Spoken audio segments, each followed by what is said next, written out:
The queen comes up to you and does a bit of a head bow, a slight mention of deference gestures to the assembled wealth, and asks the all-important question: how much of this is yours, and how much of this goes to the kingdom?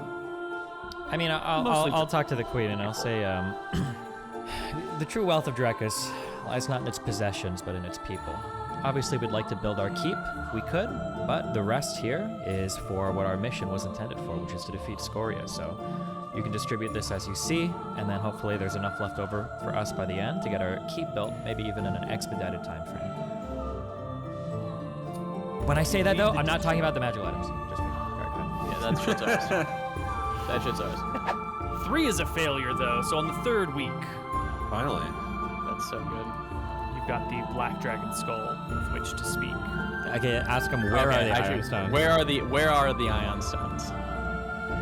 The Frost Rangers of Iowan will kill you if you try to take it from them. Yeah. Hey, we're going back to Solemn. Yeah, we're going back. Where are the the Rangers of Iowan? In Iowan. Hello, everybody, and welcome to Tombs of Scoria. How are we doing today? Nick, what's going on in your life? Well, not much. I'm trying a little the new scheduling thing at work, so been streaming in the day a little bit, which is nice. I'm not sure if it's permanent or not. I'm going to find out next week. But You're still mostly working from home? Yeah, still mostly working from home. Nice. So that's pretty cool. I'm playing this game Stone Shaft. That's pretty sweet. That's it. That's all I've been up to, not much. Awesome. Well, where did we leave off with the party? You're not asking the other two, just me? Fuck No. us. Fucking Steve's we're about to go. Moon just woke up from a nap. We're Yeah. good. We're about to go Okay. to, I think we were literally about to just teleport to the Frostlands to go kill some Rangers. No, hey, There was hang on. the Let's just talk Slagmire about... Thieves Guild, and then there was the Frost Rangers. Oh, of yeah, we were Iowa. going to Mistrea. Yeah. Sort out the There's two family. things Okay, to we were do. going to teleport to go talk to the family, and we were just going to show up. That was what we were going to do. Were we planning on like time pooling us killing all those dragons or whatever to? Yes. Yeah. No, we were going to... we were also going to show them what we did to the last group of Mistrayan family members that we met. We could do Yeah. both. Oh, Fuck it. that's why I had time pool. Yeah, because we also wanted to show them like, hey, you guys are on the side that only has the dragon, and by the way, we kill dragons. And then also we could show them us hit squatting the. Okay, I need 2 time pulls. Hold on. I thought we were going to kill the Frost Rangers, so I revised my spell list a little bit. Can we talk about... So if Anton says, oh, right, I remember what we're doing. We're going to slaughter the Frost Rangers. Right. Let's just be careful, Might be the situation that they range into these Frostlands and they come back with the Ion Stones. Maybe they can help us find them. We might not need to kill them to get them. In fact, if we can avoid it... Imric, who protect the Ion Stones, the only item that we need, I'm just saying, if... I understand, if it comes down to it. Yes. If it comes down to it. But let's I'm down to please have try and peaceful negotiate. conversations. Yeah, that's fine. I just can't reasonably expect us to get there and then just be like, oh yeah, here you go. Okay, what if we just go with no expectations, but we show up really heavily armed, and then if they attack us first, then we'll kill them if we need to. Okay. True. All right, good. We're here to collect your most important artifact. All right, we're ready to go. Let's go. Mystery in place. To Mystria. I cast. Oh, divination. also, hold on. Go ahead. Wait, no, we need to scry it first. and then we'll Be aware, okay, when we go, we don't know if fucking these motherfuckers are gonna ran us out to Scoria or some shit. So we either need to show up like immediately and call a meeting. I need to be touching my hammer all the time. Yeah, okay. Okay. So Neil, Nick is we gonna are scry. crystal balling the tavern, right? Was it a tavern? We don't need to. Well, let's do like outside the tavern. Yeah, was, just like above the tavern. I can't remember the name of it now. There was a secret basement room inside a tavern that you had heard about, where they meet and hold court. You don't necessarily know if they're going to be there at any given moment in time, but you know the tavern in which the secret room lies. They better make their asses over there. Do I know where it is? Can I crystal ball it? Can I clairvoyance it? You only have the name, so you have maybe it's a 25% chance of doing it? Yeah, so let's try that first. If not, we'll have to maybe teleport somewhere deeper into the city. Or we could just go to like a well-known forest, right? Like you could probably spy on like King's Forest, you know? Yeah. I Okay, think. so I fail a lot. Mm-hmm. The tavern. This is the Slagmire. Okay, good. So remind me where we are on the map, Neil. Well, you're in Withron Marenta. No, I mean where the tavern but you're is. going to Slagmire, up here at the far north end of Mystria, right across the strait from Ildereth and Silden. So can I try and scry on the Muckwood? Yeah, same 25% chance. You've heard of it. You've seen it on a map. No. I mean, can I keep doing and just like the plains around Slagmire, the swamp near Slagmire, the banks of the river, Mystria, you know? That should be fine. We're losing something because we're going to further away places to try and get a read on it. Yeah, so any named location I think you can try. Okay. Okay. Weeping Bog? So I'll try and just do Slagmire then, above the city. Okay. Yeah. Sure. No. Western Blocks. It's a bit far, isn't it? Or... We have flying. Nick, come on, hey, get your rolls out, all right? You did this last time. You got all your spells, okay? That's not all the rolling you're gonna do for the rest of the campaign. Let's. All right. Come on, the Nick. The west of Bluff Hills. No. Mystrian River. The Mystria River. No. Okay. Slagwood. The Slagwood, yeah. Slagwood, and then the Thieves No. Forest. Thieves Forest. No. The Foghaven? Weeping Bog. Boghaven. Okay, the Weeping Bog. Wait, you already did the Weeping Bog. I thought. You already did. No, the I don't think I Weeping did. Bog. Did I? You did. You did. So which one were you saying? I had said Foghaven. Foghaven. Okay, so we see Foghaven then. Yes. You can see Foghaven. You can see the tents surrounding the town that house the soldiers that are here, or the people fuck's who are sake. training and drilling. You can see little people going to and fro in the winter, snow covering the area, smoke rising from the chimneys, the sleepy little town deep within enemy territory, army camped nearby. Hey, Okay. question. You do have invisibility for everybody, right? Well, we'll go tomorrow. I'm gonna make sure I didn't know we'd need all the invis, but we definitely Okay. will now. Yeah, so. if we go tomorrow, you can also rescry, right? There's also the scrying won't Lords, matter now that I've seen it. the Wayfarers who Yeah, but that takes have a ages. slow It takes teleport ages. to Western Bluff. Yeah. Screw that. Okay. Well, wait. What I'm suggesting is, I could nap you now, and then maybe we could do the teleport shenanigans, or no? Yeah, that Okay. works. That's fine. Anton We can will do that. put you to sleep. Okay. All right. I wake up. I will put in my spells for you, Neil. So we need 3 invis, right? Mm-hmm. 3 invis.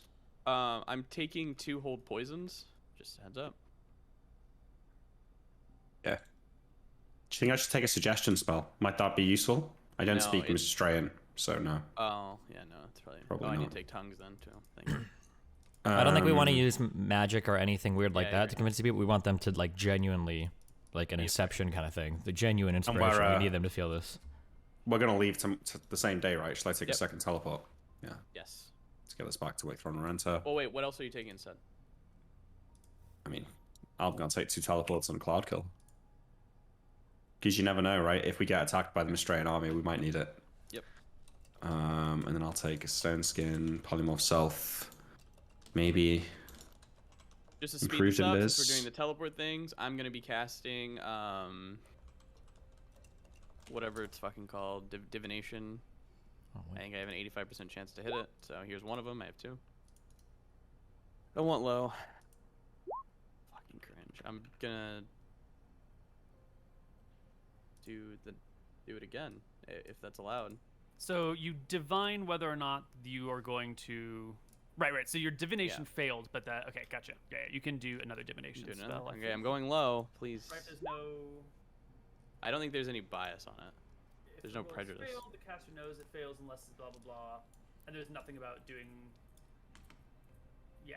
So you can do multiple divination. It's fine. Perfect. Second one yeah. hit. So you divine whether or not the party will appropriately land their teleportation in Foghaven. So you need me to roll? Yeah, you can roll twice. I will. Yeah, sure. Oh, or I was gonna roll it in Koibu can secret. roll. You wanna roll? What is your? Wait, you your tell chance? I mean, it's all the same, right? Well, it depends on where we're going, yeah. You're doing Foghaven, right? Mm-hmm. Yeah. There we go. But it depends how well I know it is what I mean. Well, I've rolled. You will land successfully in Foghaven, wherever the teleport spell brings you. All right. I wake up. I learn my spells. I cast Stone Skin on myself. I cast Ultravision on myself. I cast Invis on everyone. And then I cast. Wait, hang on. Before we get it, are we saying now that casting Teleport's gonna break Invis or not? No, we haven't been playing that way. Well, let's We did check. flirt with it for a couple teleported of sessions. before? Yeah, we have. We yeah. just flirted with the idea that all spells break Invis for a couple of Oh sessions. yeah. We haven't. We're not. We're not doing We that. can't introduce such a drastic change mid-season campaign. All right. Cast Invis on everyone, Stone Skin, Ultravision on myself, and then cast Teleport, trusting Anton's divination that we're not about to all die. Can you talk real teleports quick? us to What does Foghaven. Ultravision do? It's like I can see through darkness and magical darkness. Is it the same thing as True Sight, or better, or? No, it's worse, but it lasts like all day. So Okay. if you pull your Darkness Stone thing again, I'll be able to see. Interesting. If you cast Ultravision and close your eyes, can you sleep, or do you just see the back of your eyelids? That's not You don't relevant. see Okay, the I'm ready. flash, Let's do you? go. Yeah, but it might be pink. That's a good point. Yeah. All right, we go. We teleport. No need to roll. Okay. With a flash of light, you guys vanish from your positions and arrive in the sleepy town of Foghaven. If I can find my Foghaven soundtrack. Anyway, I don't you think we're gonna be arrive in in here for long. Foghaven. Yeah. So Yeah. we leave. Yeah, we give well, the let's- army tents a wide berth. You guys arrive in Foghaven, in the snow-covered town, in the middle of the main square of town. So you're just targeting Foghaven in general. There's snow all over the place, but the main treads through town have already been worn away to the point that there's no new tracks, and there's people bustling back and forth. If you guys just want to leave, right? So I'll Yeah. make a roll, see if anything weird happens as you Yep. come through the area. True. Okay. Let's see. Before this gets wacky, can we explain our Nifty of Please. flying? I do. Yeah, I can polymorph Okay. and flies if you want. We're Well- gonna polymorph and fly out of here. And also, show me where exactly on the map are we right I'm not now? gonna walk through. We went We're to. at We're in Foghaven. Foghaven. We're in Foghaven. If I tap my hammer when we get there, do I feel any dragons around me? Oh shit. What level are you? Oh shit. Like 12 or 15, 13? Did you say 15? Your 13 is your I thought highest your level. thief was. I wish. I think it's What is it? 13. Fuck, was I 13 before? I don't know if I changed the numbers. Wait, what level fighter are you guys? 10? 10? Okay. Yeah, you sense no dragons nearby. With a What? quick tap. Yeah, he's only 13 miles. What's Yeah. it got to do with level? We don't. I think The my... radius is miles per level Uh-huh. that you can detect Oh. dragons in. Why are you saying only 13? Like that's something to No, 13 is huge. shake a finger at. Fuck you. Yeah, don't shake your finger, Anton. Yeah. All right, it's we're gonna useful. polymorph and fly out of here. Okay, well, we go somewhere where there's not, because obviously it's going to make noise me being a Pegasus, so we kind of walk with each other carefully to a quiet part of the town, maybe on the outskirts of the town. I imagine we teleported on the outskirts of the town anyway. As you walk through Foghaven, you teleported into the very center of town, actually. But as you walk through the city streets, trying to get to the outside, the first thing you're going to notice is that this place is actually... It's got, like, happy people walking around, and there's, like, little children moving back and forth, like, and playing and throwing snowballs at each other. It doesn't feel like the ruined, destitute, dragon overlord-ridden town that you've been always imagining the Mystrians to be. These people don't look like they're starving. These people don't look like they are suffering under the oppressive rule of an evil beast and overrun with monsters. It seems to mostly be a regular, normal town with people laughing, and there's some music over there. And sure, there's some beggars over there, but every town's got some beggars. And yes, that is an army patrol walking through the streets, and there is an ogre with that army group walking through the streets that can see over tall buildings. But, like, the place doesn't have that aura of fear and depression that you were really expecting from everything that you've heard about Mystria. Wait, have we ever been in any Mystrian city before? No. No. Where have we heard that the Mystria was super like run down and running out of food and miserable? Did we hear this from Clortis, or was this just generally known throughout the kingdom? That's general knowledge. Yeah. Interesting. Well, You yeah. guys are What does it skilled prove? Nothing. warriors. The town does have a lot of snow, so people are mostly in like narrow lines of where the snow is not. That's still pretty easy for 10th level warriors like yourselves to slip through the city streets without bumping into anyone. I'm gonna make a die roll just to make sure that there's no like unusual situation. Keep in mind, we have been in Mystrian towns because we went to Sky Peak, so that was a town. We brought back a bunch of political prisoners who, you know, she probably threw away for bad reasons, but yeah, just heads up. Kind of, but I'm willing to bet that's something that, depending on the morality of the land, if you get caught like being gay or whatever, that's probably like a thing that people just throw you in prison for dumb shit, right? Yeah. You can make your way through the town. It'll take you the better part of half an hour just to make sure that you don't bump into anyone by accident or leave any weird prints in the snow or, you know, alert anyone to your presence. And you can make it to the north side of town, stepping out, hearing the sounds of civilization disappear as you enter the woods of the Thieves' All right. north of town. Anton, Cyril, you both still here? I imagine. Let me reach around. I'm holding your hand, Emmerich. Okay, good. All right, I'm gonna fly us over there, and I'll cast Polymorph Self, turn into a Pegasus. One of them climbs in the bag, and off we go. I will deal with the obnoxiousness of the hammer talking, but my hand is gonna be fucking glued to that hammer's handle. Okay. You want to fly a bit closer? See if we can get it to ping? Absolutely not. No, that's okay. Okay. All right, I follow the road Neil north, knowing to take Ghost of Slagmire. Also, just as a question, I don't know if I need to bring this up or whatever. So we have a high-level wizard and a high-level cleric. What determines, or maybe you don't answer this because we don't know, what determines if we know that somebody is scrying on us? Because I've heard it said a lot that if somebody scries on you repeatedly, you're aware of it. And I have a feeling that up to this point, based on the information they've gathered, how much they know about us, we've probably been scryed on before. Are we getting based on intelligence, so none of us are particularly intelligent. Gotcha. So there's still a chance. The reason it was like the longer it's like I think there's a chance depending on how long they scry on you for. And it also depends on your intelligence. There's a base chance based on your class. Then you get bonuses for int over 12. You have to have int over 12 to do it to begin with. What's your guys' intelligence? I'm 12. 14 is mine. Damn, there we go. Big brain Imric. Big brain, yeah, exactly. Yeah.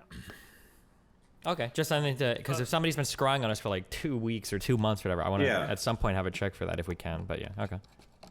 Well, Neil would check it and see Christ, soon. Yeah. Sure, okay. Yeah. All right, well, I fly to the north, following the road, As the crow flies. It's an easy thing to follow along the road. You'll see maybe another couple miles out of town, there is a little roadblock where there are a couple of tents nearby. It looks like some sort of army camp or a checkpoint maybe.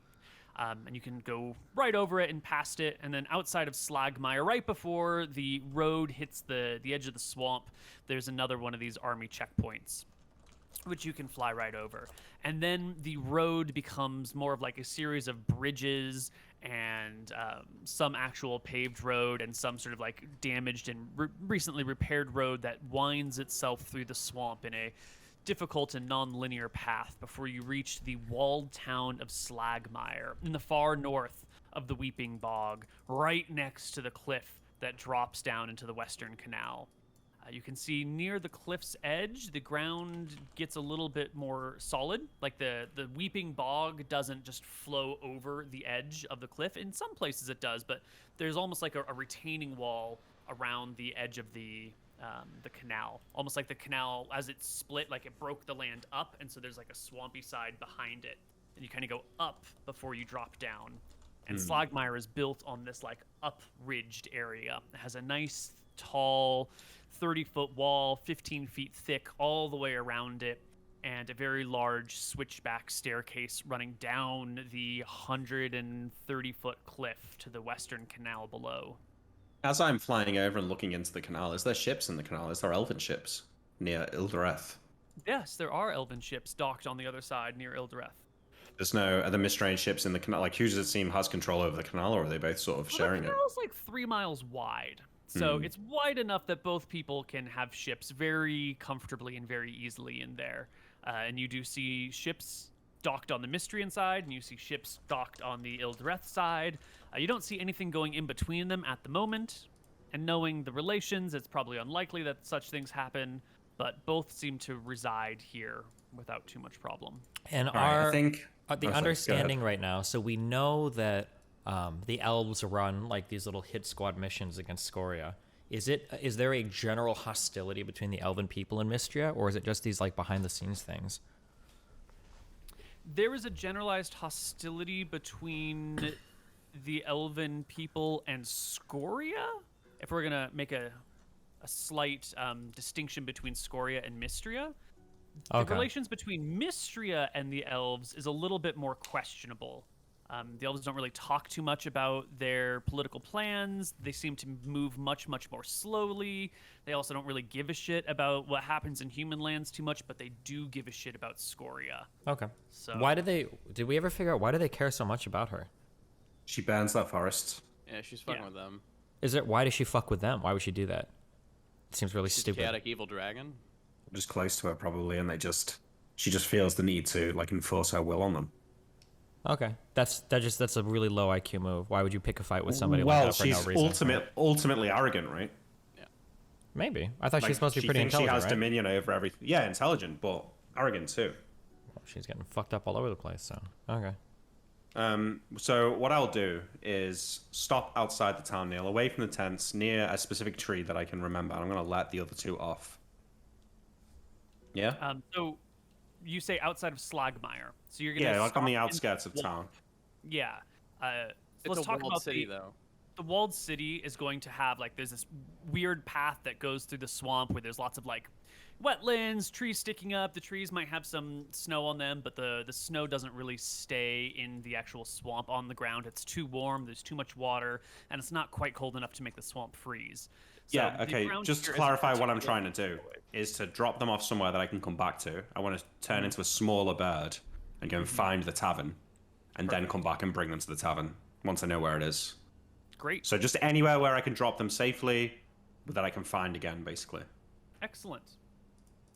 You drop them off at a distinctive tree, maybe a half click from Slagmire. Yeah. And Then I you turn should be into able to- a robin or whatever. And I will go into the town looking for the tavern where we're meeting these guys.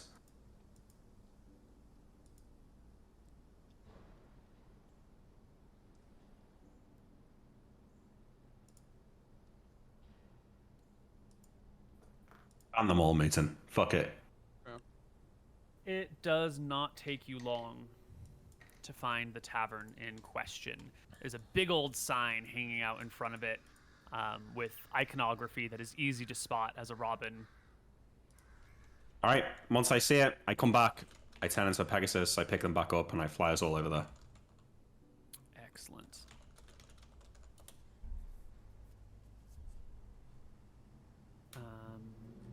All right. Yep. You find them. You turn into Pegasus. They hop on you. You fly back over the walls to the Cat's Grace, and you can sort of soar over it and circle it for a moment, looking for a good spot to land. Slagmire does not look as happy and cozy as Foghaven as you circle looking for a good landing place. The people here seem to be a little bit less cozy and happy. There's a hell of a lot more soldiers walking around with spears and leather armor and shields. You don't see as many monsters, like the army patrols don't walk with ogres, but you do spot some like specialized groups, like a pack of hobgoblins in chainmail with swords and bows, separate from the other army groups walking around. There are fewer to no poor or beggars lying about, and the people that are here move sort of quickly from one place to another, probably because of the cold, but there is maybe a sense of urgency or wariness in Slagmire. Does it seem like the buildings in Foghaven were much more affluent? Like, I've kind of got this idea that maybe Foghaven is where all the noble families from Crownhold have, like, holiday homes or whatever. No, if anything, No. the buildings in Slagmeyer look better. They're taller. They're made out of stone. You have like multi-story, like apartment buildings, or maybe multi-story single-family dwellings. Who knows? But like they're taller buildings clumped closer together, made out of stone. Foghaven has like mud brick buildings and wood buildings and stone buildings and thatched roofs. Slagmeyer seems to be the stronger infrastructure. Range. All right. Well, interesting to know. I mean, there's something weird going on here, but the job at hand is nigh. So yeah, I drop us off outside the tavern. I turn back into myself, and I say, "All right. Well, I'll leave it to you, Tyrell. Okay. This is your job." Before we get any further here, let's talk about time of day. Let's. When would you have left Wicthron Rorenta? Is this like early morning, late morning? Personally, I would have liked to have gone when the sun was setting. We would have traveled in the night. This place is clearly going to be in operation at night. It's harder for us to be spotted. Okay, But so you want to be open to- arriving well, at Slagmeyer in the evening? Yeah, well, it depends what the others think. Or but I it's- think we should leave early in the morning. One, it gives us a better view of everything, just so we can keep an eye No, on that's things. true. But Yeah, also, Neil, you've been too, describing things, so. I think it's I think it makes us a bit more intimidating, right? Remember in The Dark Knight when the Joker was like, "I know why you guys meet in the day, blah blah," because they're scared of Yeah. Batman at night. Well, like it'd be the opposite normally, right? Like, well, let's meet at night because they're scared of Square. But what do we just show up in the middle of the day? We're like, we're not afraid of anything. Yeah, we're not We run afraid. this Okay, and shit. plus, Neil's described all the things we've seen, so it must have been daylight. All right. You land, you unpack. You're a little bit down the street from the Cat's Grace because right up against it, there wasn't a good landing point where someone wouldn't hear you, but like down the block a little bit in the intersection of two roads where there's like a well placed. You waited for some people to like pull their well water out and leave, and then it looked pretty empty as you sat down, dismount the Pegasus, and turn back into your human form. So my goal is to just round up basically the biggest, baddest bosses in this area, and you guys are gonna have an area set up to time pool stuff, basically. need Yeah, to have a sit down. I think we're just going into the tavern and we're gonna have a talk. And Well, we're I- gonna time pull them. are we- They'll bring us a basin. They can do that. Sure, but they're probably not gonna be here, right? We have to call a meeting or somehow, right? Yeah, we got to be yeah. careful, though, because what if we say, all right, we want to meet with all the bosses, bring them down to the room, we'll wait here, and they go and get a bunch of soldiers or something? Then we I mean, go that's out. what I said before. Is the word, Yeah. right? Or worse, like alert Scoria in some way. But the thing is, they're going to have to leave and go and get the other bosses, right? Yeah, we can also leave instantaneously at any time too with our amulet. Yep. Yeah. So if they fuck Yeah. with us, like, we'll tell them that We'll come back and fuck you up. what was do you remember the name of the lady and the other guys that we killed before? They know that the McGarrys killed them, right? Absolutely. It was known that it was a McGarry thing, right? Because I don't think we killed every person in that room, right? Nope, we left one alive, I No. believe. That's No, really we only important. killed- Alive, yeah. We only killed her, I think. Yeah, So yeah. because okay, that's really important. Okay, so we have a reputation of being able to fuck shit up in this area with. And being able to be talked with, like crime not people, just yeah. killing indiscriminately. Yeah. Okay, yeah. So then my goal is going to be I'm going to go into a tavern and I'm going to say, hey, Why don't we all just go in? Sit Yeah, we'll all down, go in. Yeah. Just sit down. yeah, well, we And can do it. then But say, before we like, go in anywhere, yeah. let's just know we have our whole plan out. Before we're not doing Okay. any of this on the fly in enemy city because if we Correct, teleport yeah. back, everything's going to be Good fucked. idea. Okay. Good idea. Yeah. Okay. So our goal is to just go in and say we want Okay, to well, talk. first question. Sorry, Yeah. are we cancelling our invisibility? No, not yet. There's no reason to yet. No, but when we go in, When we go in. Of course we will. We're not going to be fucking Yeah, okay. Casper the Friendly Ghost calling a meeting of the crime bosses, right? Yeah. So we'll go in and we will say, hey, the McGarrys, yes, are here to call a meeting with the crime bosses in the area. We have an important message to deliver. If you know what's good for you, be here. And I don't know how fast word would travel here. Like in an hour, 2 hours? What is a reasonable amount of time? 30 minutes. to well, get it. should we not say we're here to mediate? That's what we are. Yeah, but rather than say like be here or we'll kill you, basically, like say we're here to mediate between the Dracusian and the Mistrain families. We want to sit down. We're here on behalf of the Mystery and families. Sure. We want to have a sit down. That sounds Give- good. Yeah, I would like to meet in like 30 minutes to an hour. sure. I don't know what's the reason, because they can't like text each other, right? So I don't know if like 30 minutes it might be like an hour or two. Well, or they're in this town, right? They're so in this town. They're the most powerful people in this town. I assume they can get a message to somebody within 5 minutes, you know? Okay, all right. Fuck it. Yeah, let's do that then. We're obviously we cancel our invisibility. Okay. Wait. Okay, we can't do that. Hold on. I imagine that. Can I glance around in all the seeing or whatever? Are there like wanted posters? Is the way that we look like generally known throughout the kingdom? Because we've encountered soldiers thus far that seem to have known that we were the McGarrys, right? Yeah, you could take a few minutes to walk through the streets and look to see if there's a poster for you. How much time would you like to spend walking around town scoping out this situation? But again, we're going to like the family's place. These people aren't working with Scoria. They're just putting their bet that Scoria's gonna win the war. We're going to a tavern, right? No. This is like the family's tavern. Like usually when you go to these taverns, you have to knock and like do a code phrase to get in. At least that's what we've been doing for. Oh, we're going. If we're going to that type of place, how are we going to get in? We don't know any code phrases, no. We're gonna knock and we're gonna say that we're the McGarrys. Like, let's fucking have a conversation. Is that our understanding that we're going to like one of these coded taverns where only like the secret family members are allowed in, basically, or the underground section where the meeting is definitely that way. But like any good front, you know, the tavern itself is probably open to anyone who wants to come in. I just don't want to show like if we connected. If we show that who we are publicly and like anybody sees us, like that's gonna be like the talk of the town very quickly. But we're gonna be showing up in the morning. I don't know. It's fine. We can walk around and look for a thing. It's probably fine. I mean, we should just Anton should guard the door, make sure no one fucking leaves once we walk in. Okay. So he's gonna be what? What is that? Hold on. What does that mean? I have hold person and stuff, so people can't. No, just okay. I'm saying we go in, and Anton stands in front of the door. And what if somebody wants to leave? Does he kill them? No, we're just saying no one's leaving until this is done. We just have people chill the fuck out for a little bit. Yeah. I mean, listen. I if you're in the agree under fucking duress. pub, Let's go. Fuck it. Okay, yeah, let's do it. I'm ready. Okay. If you're in the pub at 10 a.m., you're not planning to leave at 11. Let's put it that way. Okay. Yep. We're just gonna be fighting people at the door if they're trying to leave a tavern. All right. Let's go. All right. We walk in, Neil, and as we walk through the door, Well, first we want closes. to break our invisibility, right? So we're not... Well, I'm gonna break the invis once we get in. Okay, fine. Once the doors behind us closed, I will then take out a dagger and poke at myself. I guess I might lose a charge of stone skin. Why not just punch something? We should be able to just like hit ourselves or something. Oh yeah, I punched. You can Punch the door. Yeah, okay. you punch the door. It gives like a sound. From the other side, you hear someone say, "Come on in, it's unlocked." Yep, we come in. Everybody's uninvisible. The three of you walk in, fully visible, Anton will lean against the door. wearing dragon armor, Yes. wielding your weapons, like armed to the fucking teeth, bags over your shoulders, But we're glistening casual about it. dragon scale mail, Yeah, we're casually in our flowing dragon armor. magical robes and boots. Weapons and aren't sandals, being like, pulled super out. chill.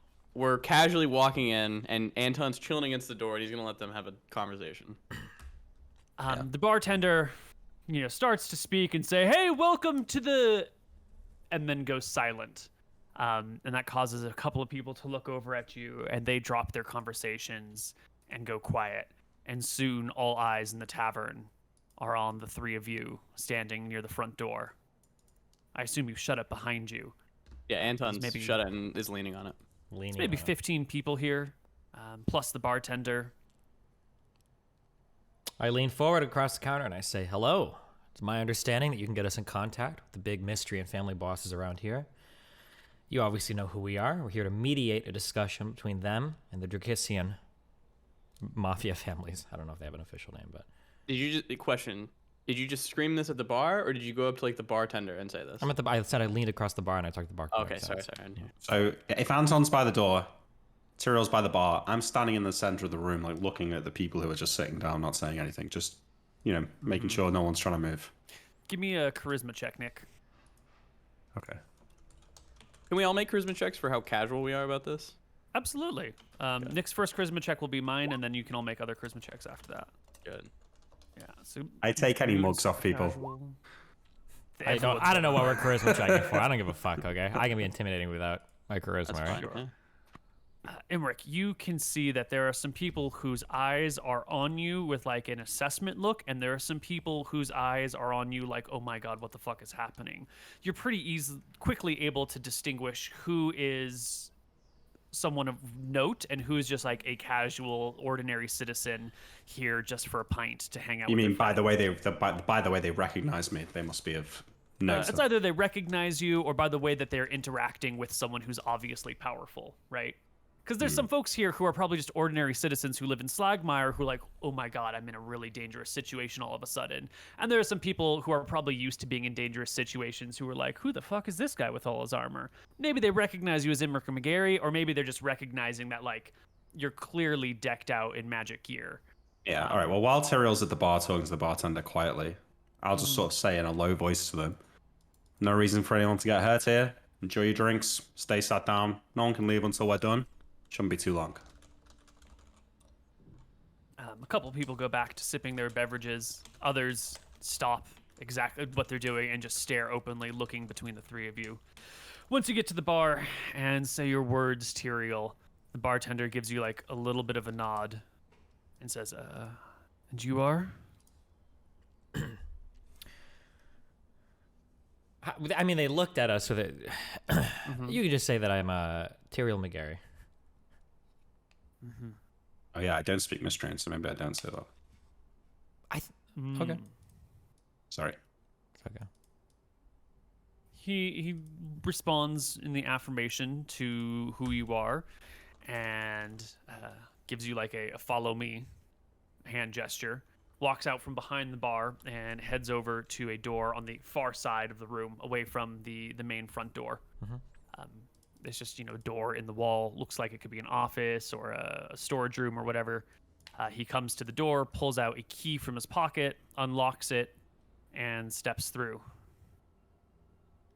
holding the door open for you to follow if you wish. You can see on the other side is a down staircase.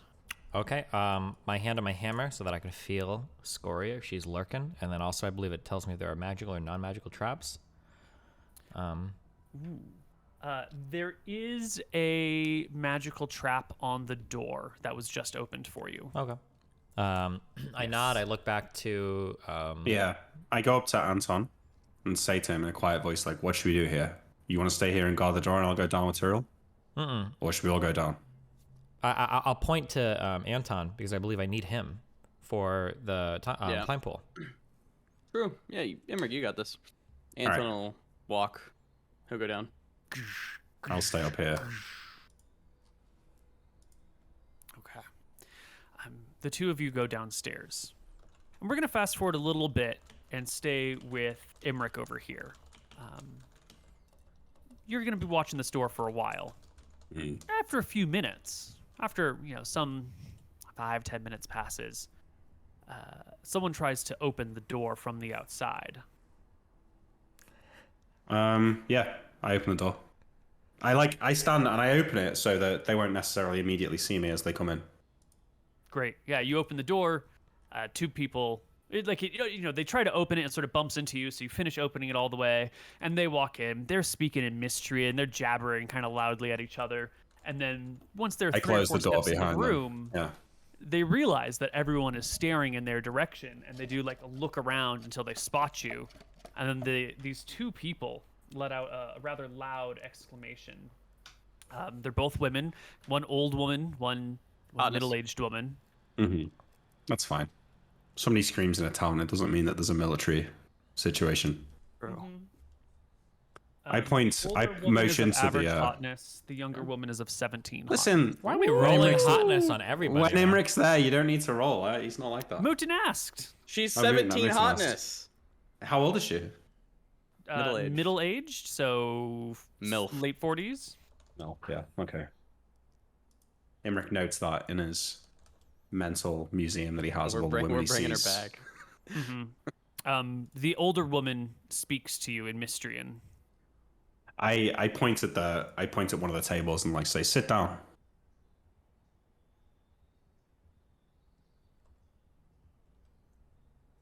The younger woman steps up to you in like a confrontational way, and you can see that she's moved her cloak slightly to the side, revealing a short sword at her waist. I'm trying to give the impression that I'm clearly more powerful than you. Like, what are you doing? I turn to, I lower the pink sort of magical glasses that I've got down, and I nod to the table and say, go and sit down.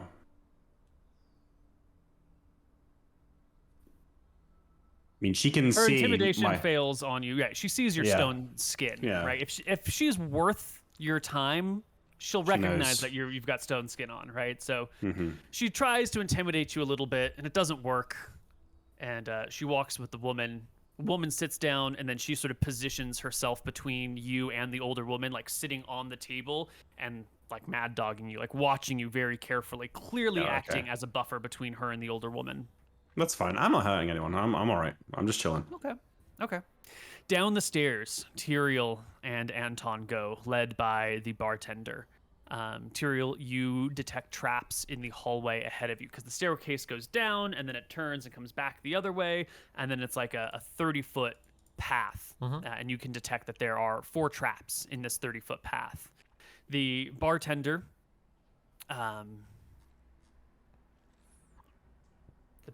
just motions for you to walk forward. At the end of the 30-foot path is another door. This one looks like it's made out of metal entirely, like wrought steel or wrought iron, blackish all the way across. And you detect there are 4 traps in this hallway, and the bartender's clearly saying like, "There's the door. Go get to it." Well, let's ask about it. He's not ahead of me. He's asking me to go through the door. Yeah. Like he opens the door, comes down the stairs with you, comes to the long hallway, and is like, he just motions down the hallway. So as I walk towards, am I alerted to the nature of these traps, or like how much information do I have? I'll just ask the next question. So if I can, I would like to go to the door, disarm the trap very quickly and adeptly, and then open it. Let's see.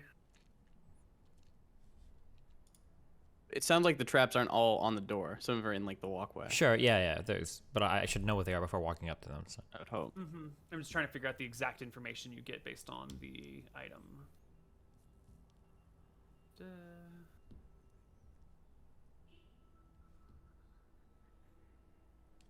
You learn the general nature, but not its exact effect or how to disarm it.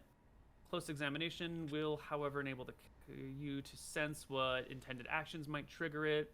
So I think close examination for you can't predict actions, glyphs.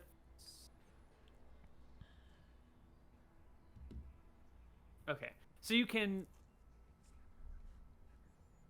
I think you get the spot. Note this spell is directional. You must face. Yeah.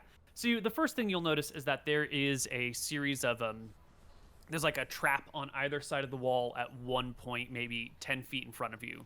And then there seems to be some sort of ceiling-based trap 10 feet after that. And then there seems to be some sort of ground-based trap 10 feet after that, which is like directly in front of the door. And then the door itself has a trap on it. Okay. So can I walk up and I'll do like a find removes traps and just start disarming them as I come across them? Absolutely. We haven't talked about this. Your chance to find remove traps? It's 95. I can roll them. We haven't talked about this much in the past, but what is the time to disarm these? Because if it's going to take me like 10 minutes per trap or something, I don't like.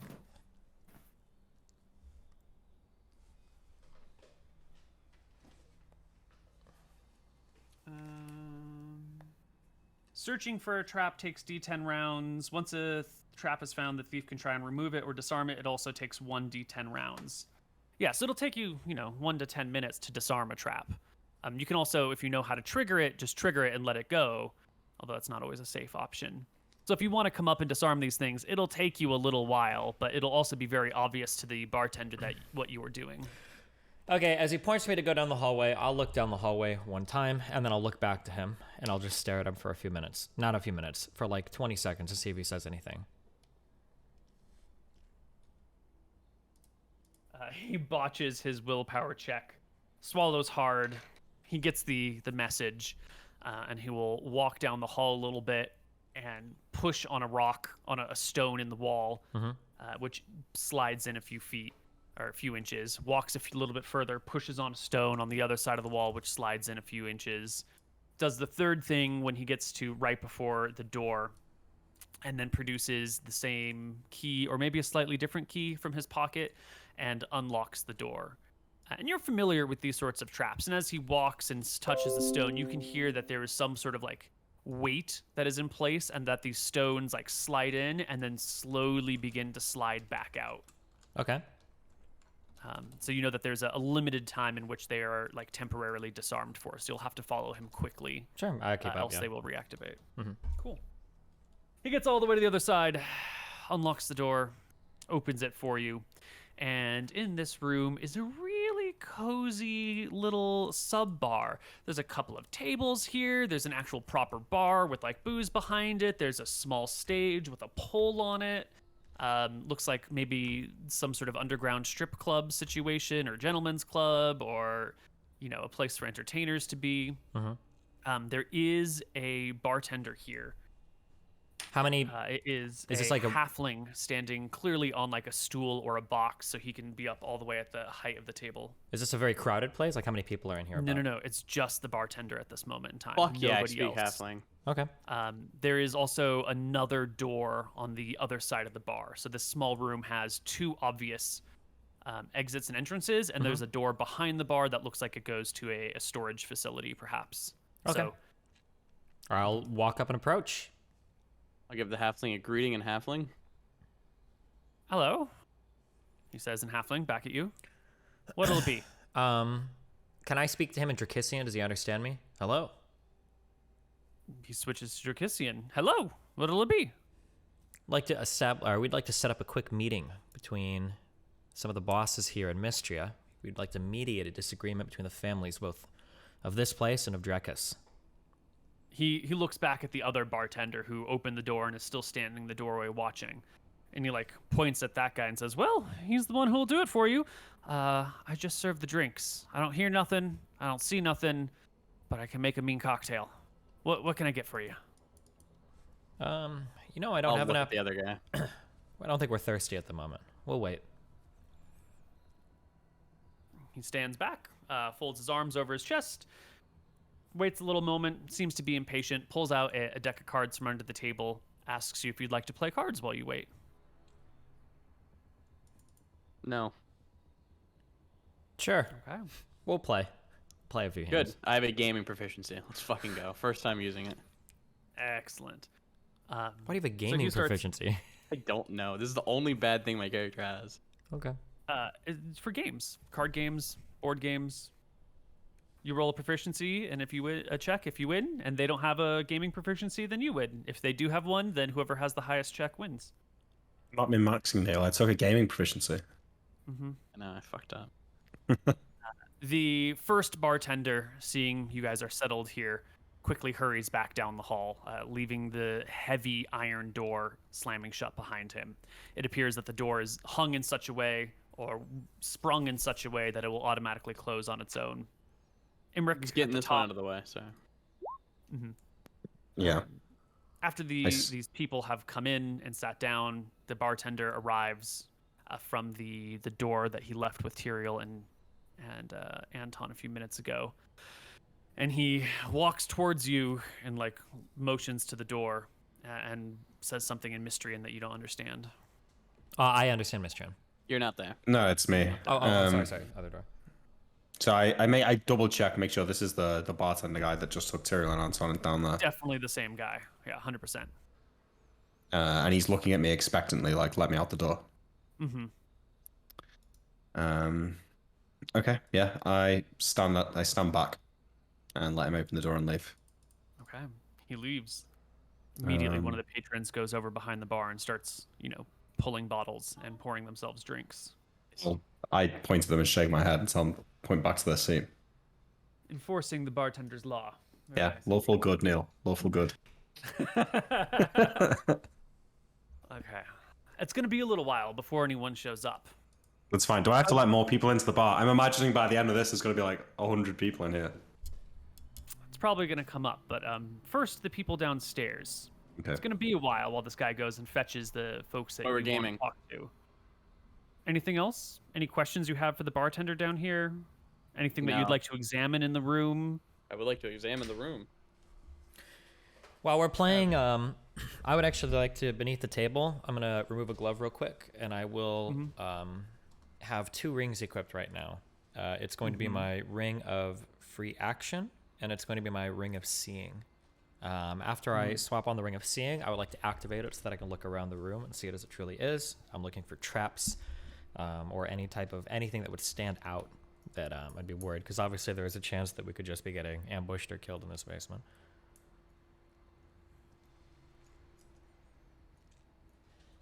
How do you feel about us? Never mind, that's a dumb question.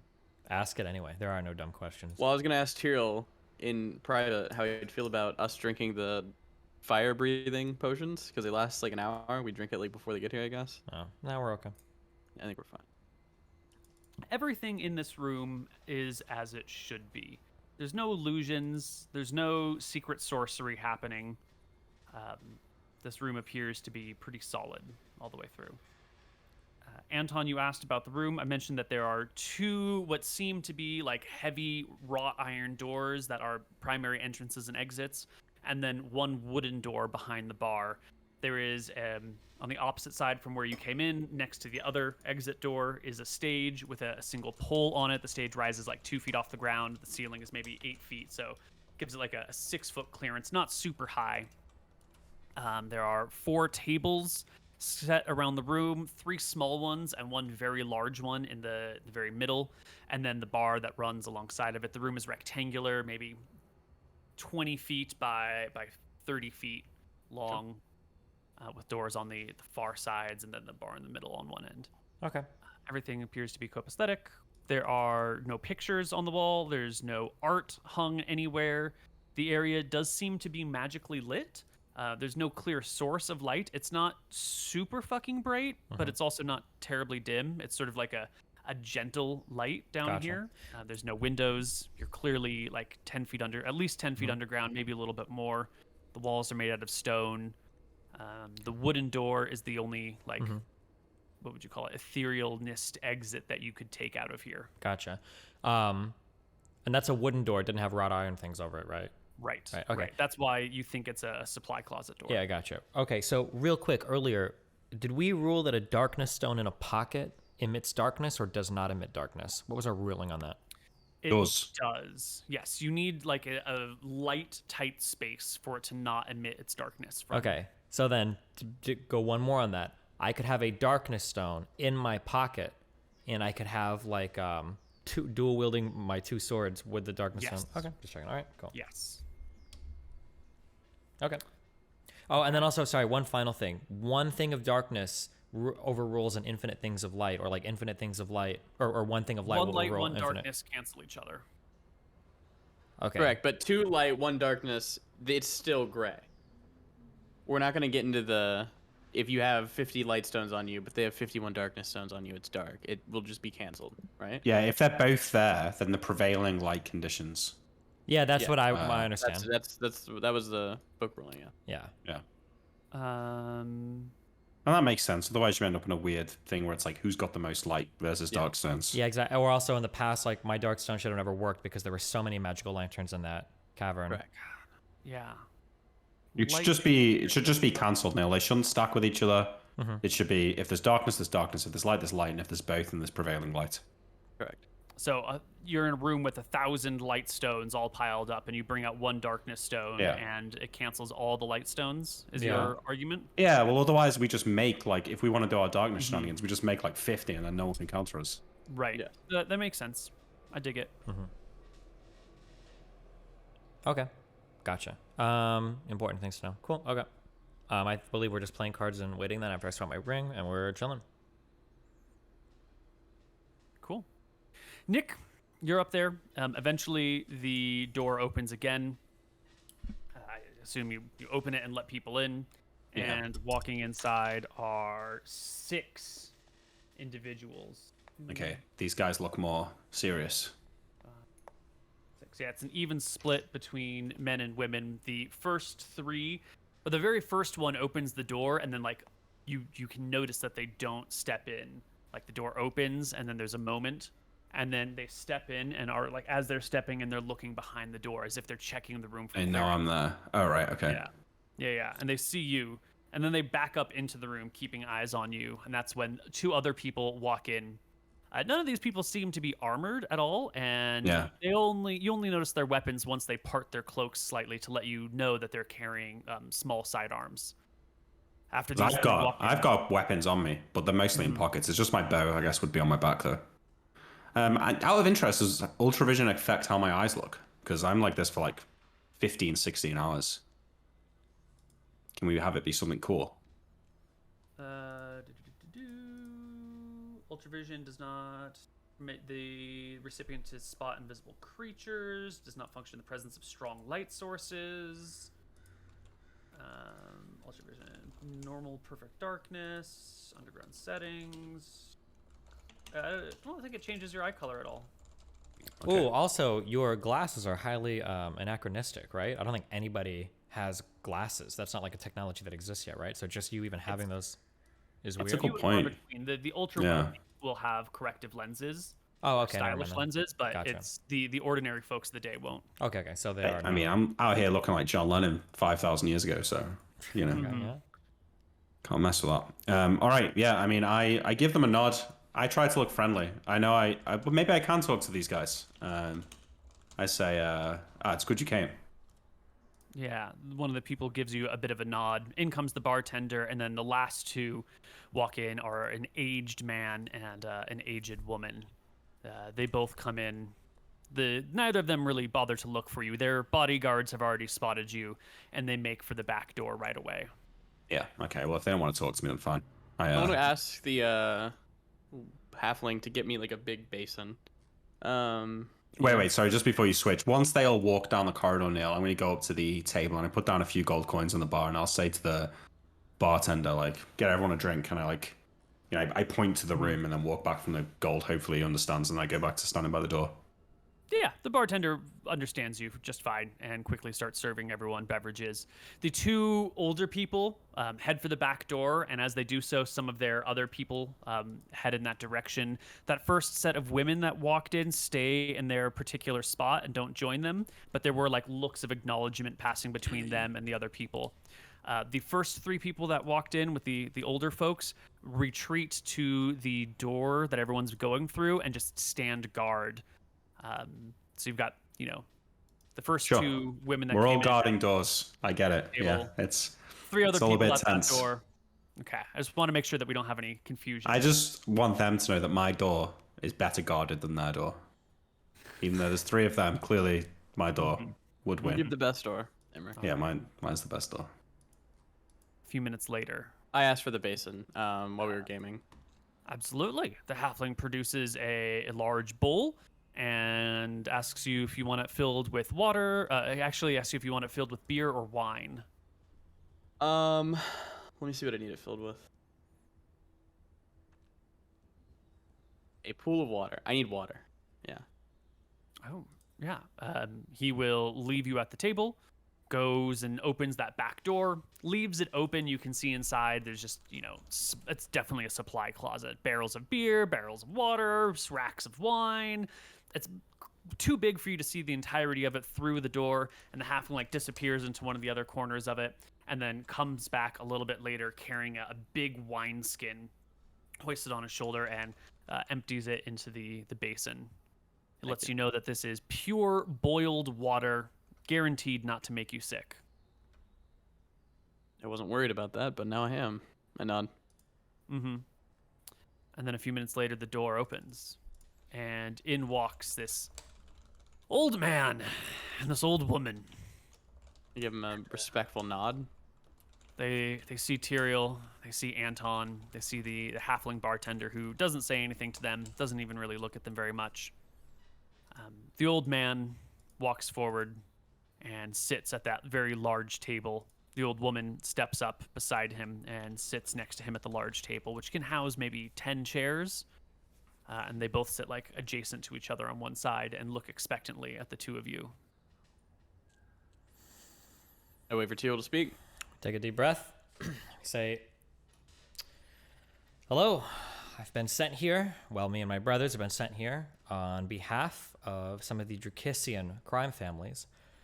And if we are given true information, then we are led to believe that there seems to be a rift right now over the outcome of the war between Mystery and Drakus.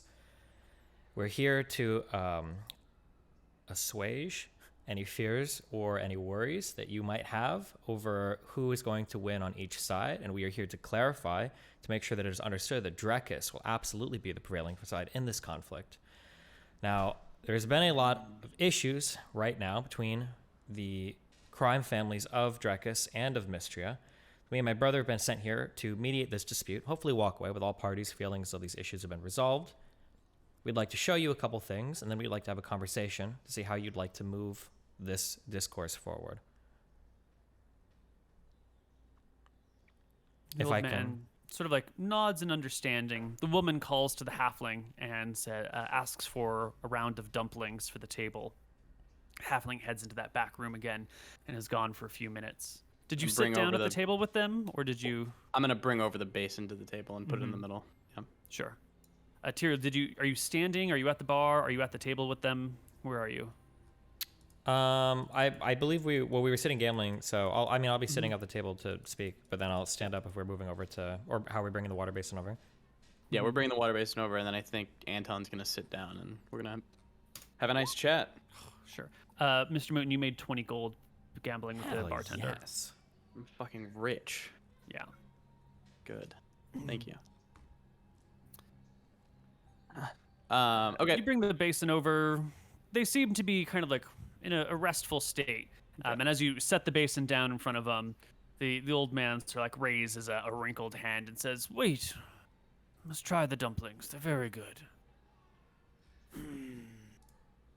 Okay. They wanna wine and dine us. I'll poke Tyrell's hammer, you know? What's he... Lord Anton, there are no dragons nearby. But that doesn't mean we can't find some. I get off of it. The old man says to you, "You're very to the point, young lad. And I think you're missing the bigger picture here. I'm sure you know who I am.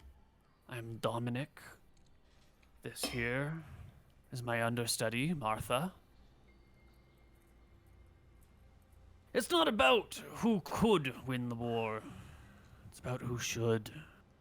And you don't want to destroy Scoria. You don't want Drekis to overrun Mystria. That's not in your long-term or short-term interest. It's a bad idea."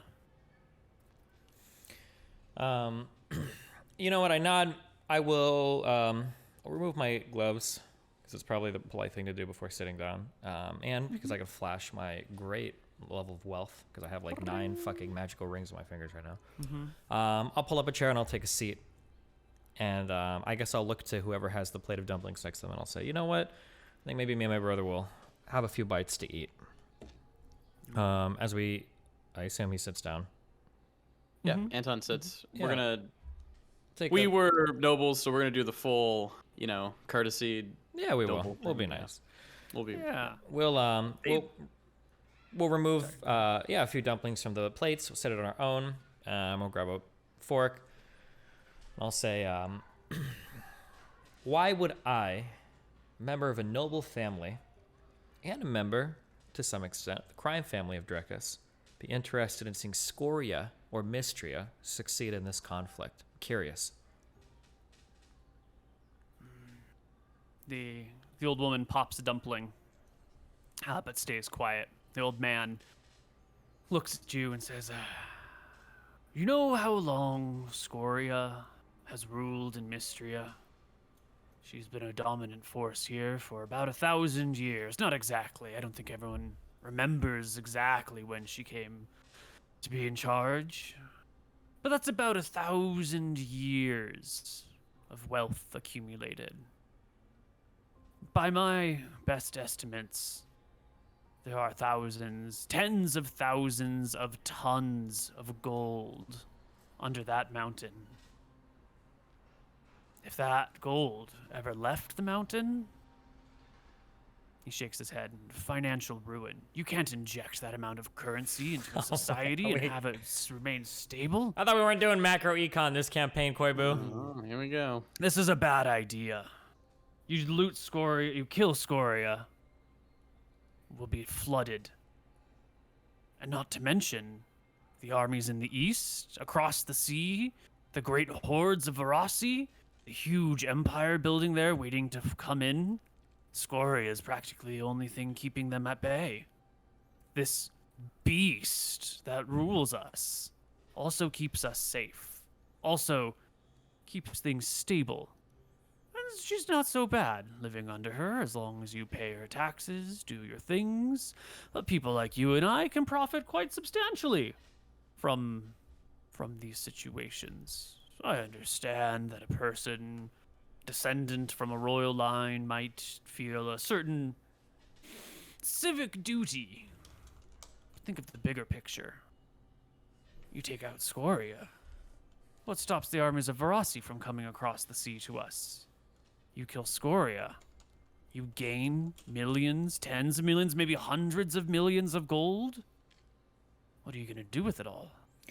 There's a stability created by this monster. And it's in all of our interests to see a stable land. I eat a dumpling. Before I pop it in my mouth, I look over at Anton, see for him to nod before I eat it. Yeah, I mean, Anton will eat one with you. Are they eating as well, Koibu?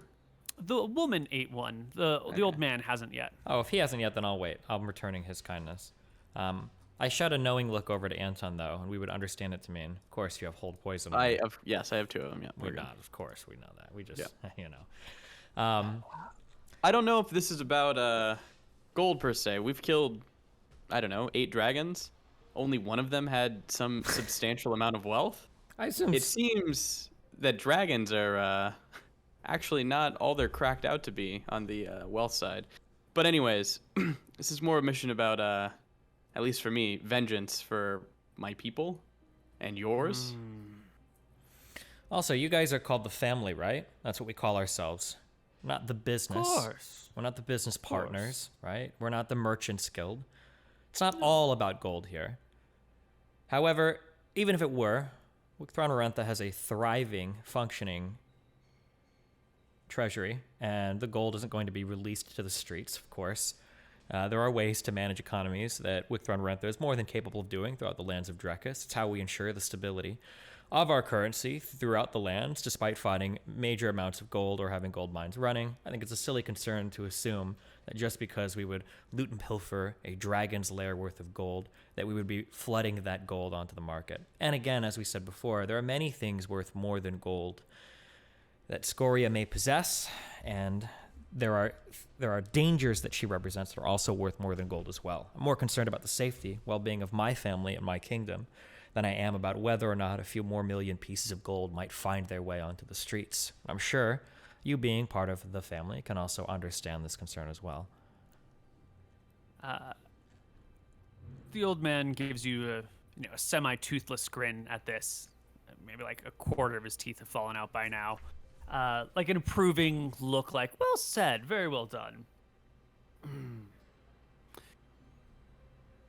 Your concern for your family is important. As I understand it, you are the son of the dethroned queen? Dethroned is a strong The word, abdicated. but I am the nephew, right? Is what it is? You're Nephew the of the son current of the you're the son of the abdicated queen. You're the nephew of the current queen. Yeah. I would prefer to think of myself as the nephew of the current queen, but yeah. You know, eventually Scoria will rule Arcadia. There's no reason you can't look out for your family. There's no Anton is reason gonna you ask can't. to cast time pool for them while they talk.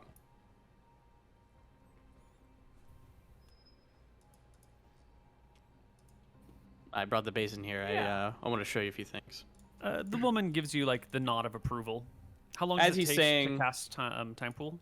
I think it's 1 round. So yeah, as he's talking about how Scoria is inevitably going to win, I'm going to do the vision. We would have talked about this prior, but I think a good one here would be to show us fighting the 4 dragons. Absolutely. Yeah, so Anton is going to time pool the 4 dragon fight. I think I have an 85% chance to hit this. Nice. I want low. I'm using the Call Upon Faith too. Mm-hmm. Okay, we're good. It hits. You show the battle with the 4 dragons. The old man and the old woman sort of lean forward. Dominic and his understudy lean forward and watch what happens in the basin. And they bob their heads in improvement as it transpires. The 3 of you are quite powerful, quite strong.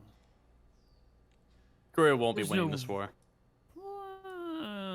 That's all they say. The 3 of you are quite powerful. This has got to be the most fantastic fight in They've ever recorded seen. human history. 3 men slaying a dragon, standing before 3 other dragons, A gold, a bronze, and a blue, and getting hit by a breath weapon of a blue. taking shots, multiple shots from these dragons. It's not that they seem unimpressed. It's more like this is what they expected of you. Like they've heard of you already. They've heard of your great achievements, and they're like, "Oh yeah, Okay. that is what we thought." Oh shit. More of like a. They're the Rumors of you monsters have we already thought they spread. were. Mhm. Yeah. What was the second vision we wanted to show them? Was it us saving the 50 people, or was it the undead trap? Oh, the undead trap with Justina. Okay, I'll let them talk for a little bit more, and I'll show them that later. Scoria keeps us safe, as I said. There are those in the east that would do us harm. Their spies are already amongst us, and we've managed to root them out from Mystria, with a little help from Lord Gilder's men. Have you considered how I you smirk could at Lord Gilder. enhance your position, take the throne of Drekis or Okuba, whichever kingdom you'd like? I You shake could my very head. easily rule. I shake my head as he talks, and I say, "Forgive me, I'm trying to be polite, but perhaps I can be a bit more blunt. There's not enough in this kingdom you could offer any of the 3 of us to switch sides.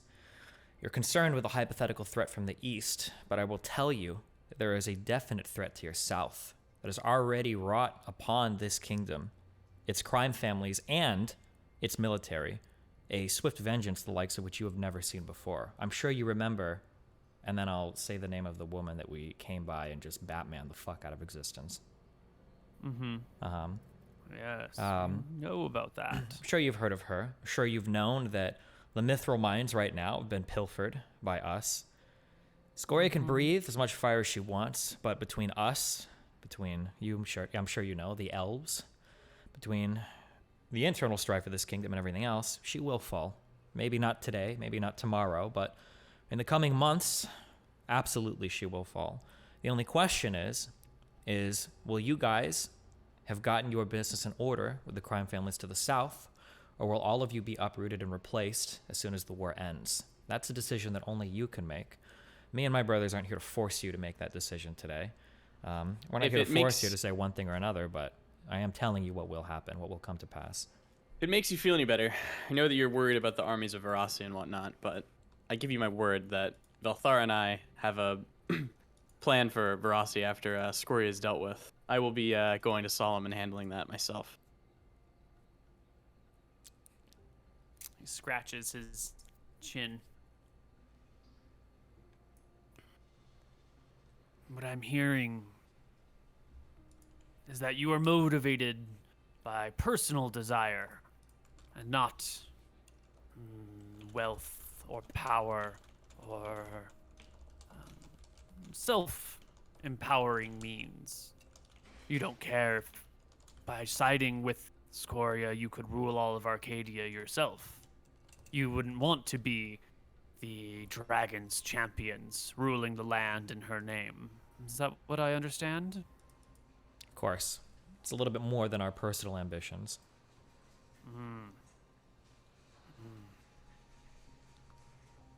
That is a shame. I was hoping for a more stable outcome. If you do manage to kill Scoria, And this one here single-handedly overthrows the great empire in the east, or stops them from coming. What then, Lord Tyrael? What happens then? What happens Everyone to who? lives happily ever after? You annex Mystria? Life goes back to normal? I'm not in a position to speak for what the crown decides to do next, post Scoria. But if I'm to be frank, it's not really any of your concern. Your concern right now should be securing the existence and the future progeny of your family, and making sure that your business thrives once Mystria falls. I see. I thought I was speaking to an independent man, not the blunt instrument of the Queen of Drekis. But you are your aunt's nephew, I suppose. A loyal lapdog doing her bidding. Fine. We will not oppose your plans. I had thought you were a reasonable man who would eventually come to see the truth of the matter. I'm saddened to hear that you are just an ordinary soldier at the end of the day. I'll indicate that I'm casting Time Pool again. They lean forward to watch. Trying to think what to Time Pool to make you not seem like like an ordinary man. I don't care. Fuck it. I'll chuckle a bit, and I will stand. Have they eaten any of the dumplings yet, or just the one woman? The woman's eaten some of the dumplings, but by now, like once he makes his comments about you being a follower and not a leader, he comfortably leans back in his chair and pops a dumpling, or half a dumpling as he chews on it. Okay. As a courtesy, I usually do this with friends, and seeing as we have come to an agreement, would you like me to show you once more your most cherished memory? You can see it in broad daylight as you lived it.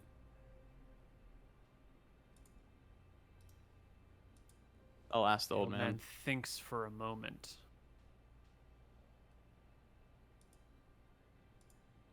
My most cherished memory, huh? I don't even know where that would be. Or something you'd like to see again? Maybe the birth of your child, the passing of your wife. Bloody events, both of them. Maybe an old friend you had a beer with. Show me my mother, my father. I don't remember what they look like. They I'll died need like a when I date was and too time. young. Ooh. If he can produce that, I can do it. But if he can't, I can't. He tells you about their demise, how they died. He gives you a short little story about the day that they died. The days that they died, because they died separately from one another. And I think he can describe it in enough detail. It's a specific enough incident that you can successfully roll for it. It hits. I mean, I'm showing him their death. If that's what he wants to see, that's what he's going to see. So. That's the only time poolable thing that he could recall about them. That makes sense. Well. Yeah, and so it's his father walking through the streets with the little boy dogging at his feet, being shoved up against a wall and stabbed a bunch of times. But in the moments right before the stabbing, you can see the old man like happily gazing upon his father, who looks remarkably like him, and then sort of narrowing his eyes at the murder and the stabbing. And once that's all said and done, he stands up and motions for you to follow him through that supply closet into a rather large room where there's a bunch of supply, tools and whatnot. And there is a little dumbwaiter that goes up to a building above, made out of like wrought iron as well. But there's also a small door, not very wide, maybe, like the size of a linen closet door or something, way back behind some boxes. And he leans against a wall and asks you if you could move the heavy boxes away from that door. I'll move it. Wait. Yeah. Are we there together, or is it just him? Assume it would be both. You could have followed if you wanted. I'm tapping my hammer to make sure there's not like a trap or something dumb, right? No trap. Yeah. Okay. Cool. I'll move it. Yeah. He opens the door, and there is a box, and he produces a key and opens the box. And within the box, you can see the rotting, zombified head of the person who killed his father. He stands there and looks at the head for a little moment, and its eyes twitch back and forth, and its jaw opens and closes. And he like gazes at the head for a little while and looks at you and goes, "I thought you would appreciate this. Look at this. Look at this man." It's pure vengeance right there. Did you ever find out why he did it? Oh, money. Basest of motivations. Desperate man in desperate times. When I was young, I hated him. When I got older, I despised him. Now, as I sit nearing my deathbed, I think I understand him. I nod. You know, this man made me what I am today. Made me rich, powerful, living a comfortable life, man of means and power of importance. I'll put my hand on him. Without this man murdering my father, I would be no one. I'd be a beggar like my dad before me. Anton puts his hand on his shoulder. I think we found your most cherished memory then. Mm-hmm. What I'm saying to you, Anton and Tyrael McGarry, Scoria. She's very similar. She has given you wealth, power, purpose. I don't know the two of you or your brother at all, but what I've heard is that 5 years ago you were nothing, nobodies, barely an afterthought. With no offense intended, you were a fart in a closet. And now look at you. She's done a lot for you, that dragon. And once she's gone, who are you without her? What will happen to you? Will your queen... Go ahead. I'll pluck a hair from the guy's head. Jesus. The zombie's head or the old man's head? The zombie's head. Oh. Sure. And I'll say, unlike you, I have speak with dead. I'll be able to speak with Scoria, the person who made us, anytime I want. Also, I shake my head and I say, I understand your game, but you waste your breath, old man. We're not strapping young lads. We're not squires of our teens. We're not early 20s young men. Well, I don't know how old am I. How is Anton? I think we're in our 30s right now, but we've been aged, so we're like 28 actually. Wait, how have we been aged? We're magically aged still, 4.1 years. Spell. Yeah. Wait, I thought you de-aged us. I thought you had a spell. I haven't done that yet, but I will in the future. Imric's 28. Yep. Okay, I think I'm 32. I think because I just made it my age or whatever. But I'll say we're not young men who are hungry and thirsty for power and adventure. We are older. We are wiser. These little games that you're trying to play to goad us into throwing away everything we've accomplished thus far for some hopes of some magical treasures at the end of some promised bridge aren't as alluring to us now as they may have been 10 years ago. I'm telling you that the war and the struggle is what makes you great. You wouldn't want to end it, because then what are you? I nod and I say, you assume that greatness is what we're after. But I mean, you and I have pretty similar backgrounds in terms of jobs worked. I've spent a lot of time working from the shadows. You know, greatness isn't all that it's cracked up to be. I'm sure you know as anyone else, the bigger you are, the greater you appear to be, the bigger the target on your back. It might be the case that after the war ends, we forfeit the majority of our items, majority of our wealth, and we live happily ever after on a keep with our wives and our children. We get fat and old and die. And I don't think we'd have any problem with that. And you are one man in a million, Tyrael McGarry. Why not? When you've seen the things that we've seen, you understand that power is not all it's cracked up to be. We've slain monsters that have had hordes of wealth greater than some families will ever acquire in the entirety of their existence. We've killed creatures whose lives have spanned back hundreds of years. I think dragons live that long. Thousands, yeah. Thousands, yeah. I think we've already been on adventures greater than some of the greatest that have existed thus far. And you know what? I think a certain level of contentedness comes with that. If our destiny were to just lie somewhere in a castle, eating food, having drink, and enjoying company for the rest of our days, I think the three of us would be perfectly fine with it. With my creepy little brother here, maybe enacting vengeance every now and then on some deserving passerby. He shuts the box, locks it, shuts the other door, asks Anton to move the heavy box in front of it again. I'll mount. Heads back to the table. It seems your minds are made up. Seems they cannot be changed. Would you indulge an old man one last question? Of course. Why? What is it that motivates you to end Scoria's life and conquer Mystria? What is it that brings you here? I look at him for a moment. I regard him. I think for a long time, the McGarry name, as you rightfully identified earlier, has been kind of a pathetic afterthought to a lot of the other noble families in our kingdom. But I think after what we've accomplished so far, and what we will accomplish once Scoria's head rolls, I think that'll change. I think that the McGarry name will command some great amount of respect, and that's enough for me. You could have respect now if you wanted. What respect is within your grasp? You could walk away now, set up a small kingdom for yourself wherever you wanted.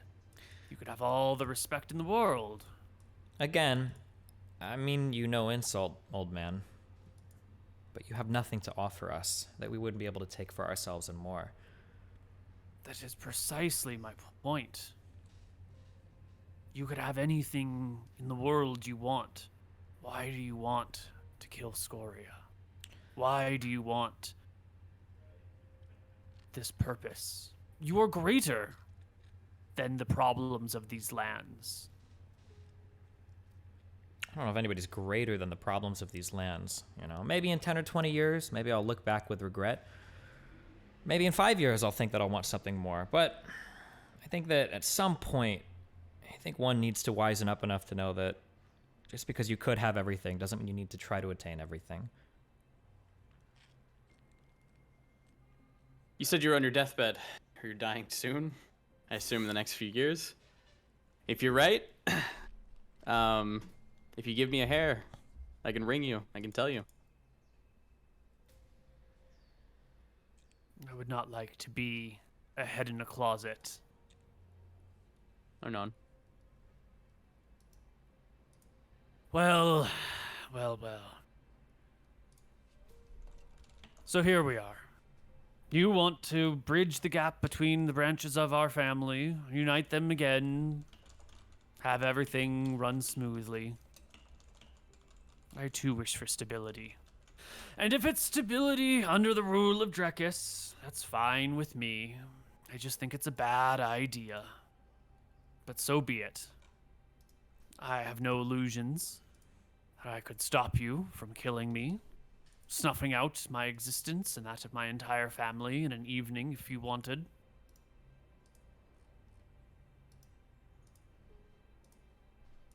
I guess it's the role of old restraint that men you like should me respect. to let young men like you decide the fates of the world. He looks to the old woman beside him. I suppose your time has come, Martha. Maybe I should take my retirement now. He pops one last dumpling, wobbles to his feet, and does like a, unless there's anything else, sort of gesture. We just ruined this guy's life. Wait, what? How? What? He just gave up his job. He's over it. Well, wait, they're not like giving up their job. They're just like bringing their shit in line so that they're kind of working either with or under the Drakisian families, right? Like maybe it's not going to be as glorious like high. Oh no, he just said like he's retiring and giving his job to his prodigy. Oh sure, yeah, fuck him. But They're yeah, gonna do it yeah. anyway. Then fuck him. He's old. Yeah, he's only got a few He's years old, left to live anyway. He's a decrepit man. Cool. All right, he gets up, shuffles to the door. The old woman opens it for him, and he immediately presses on a stone near the front of the door, and you can hear some sounds moving, things turning. And they walk down the hallway, leaving it open for you, pressing stones on either side to deactivate the traps as they walk down the hall. We'll leave. Halfling offers you another drink if you want it. I take it. I chug it. Okay. Upstairs, Imric, things have been pretty quiet. You know, it's the Yeah. middle of the day. Not a lot of people come into this place in the middle of the day. I'm But there's thinking to one- myself, sorry, just as I'm standing there, you know, 6 months or a year ago, I wouldn't have been left alone in the bar to guard the door while they went off and did something else. I feel quite proud of myself. You know, I'm not getting a drink, just sitting here being responsible. But yeah, go ahead. Okay, There's wait not a a lot second. of people that are. He was an alcoholic, right? It was, yeah. Alcoholism is a disease, okay? You can't just choose true. not to. Should he be rolling against his constitution or something to see if he takes a drink? I come on. was You want me to thinking roll a about willpower check? something. Because we haven't really touched. You were sort of an alcoholic at the beginning, and we did some sort of like progression of you turning down drinks, and then we kind of lost sight of everything for a while. Maybe just give us a few minutes on your relation to your compulsion. I think it was, you know, Emmett was a good time kind of guy. You know, he was drinking, he was partying. That was his kind of his jam for his whole adult life, essentially. And then this whole quest started, and it seemed like a bit of good fun. You know, hang out with his older brothers. They're strong fighters. Won't have to do that much. You know, practice a bit of magic here and there. But I think we got caught short a few times without alcohol, and he had a pretty miserable time. And I think it was when we went to the demon place, and Imric got knocked unconscious, and by all accounts, we very almost died. That it started to feel less like a cool, fun adventure and a bit more like a life or death quest to save the future of humanity, you know? And I think as someone who's never been that successful at much in his life, you know, he's privileged, so he's done well, but he's never been like truly successful. Starting to be successful and be respected and be seen as like someone who's like, you know, capable and competent. That's kind of given him the motivation to live up to those expectations and quit drinking. But I think it was helped by the fact that he definitely went a few times where he had to go cold turkey because we were out of drink when we were traveling. Okay. But it's been a while. It's been a while. And he has had drink. He's not like a teetotal, but, you know, it's just a mind over matter kind of thing. Don't drink. I mean, it is possible. I know people that were borderline alcoholics at that age who still drink now, but aren't super Yeah. heavy.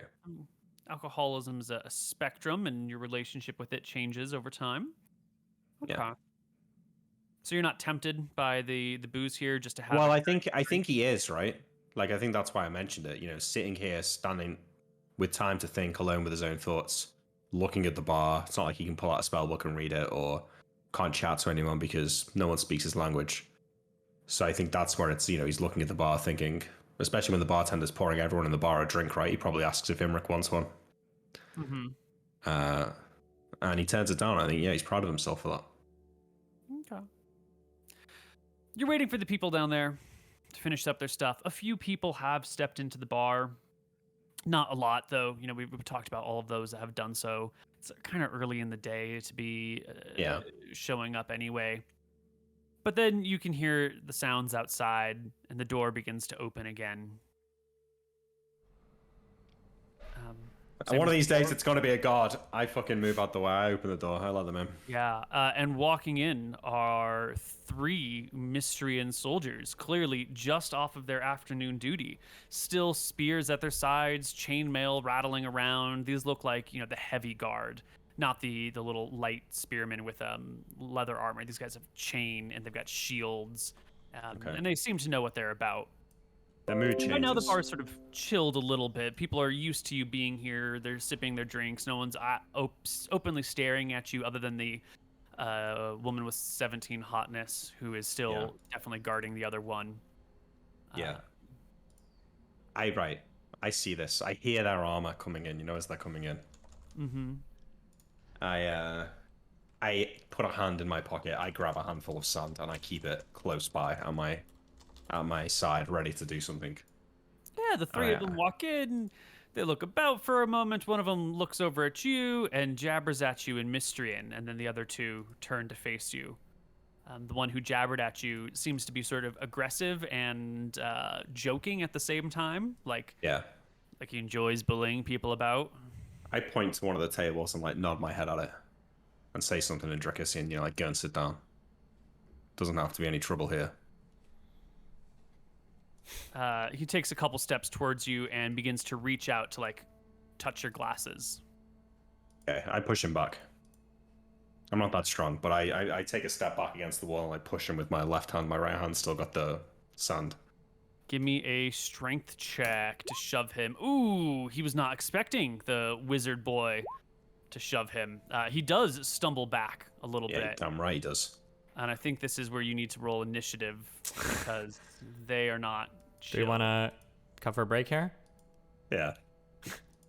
Motherfucker. Okay. Was this happening right at the beginning or towards the end of the meeting? Did we establish on the Towards time? the end of the meeting. Okay. Yeah. All right. We'll be back. Okay. Hello, everybody, and welcome back.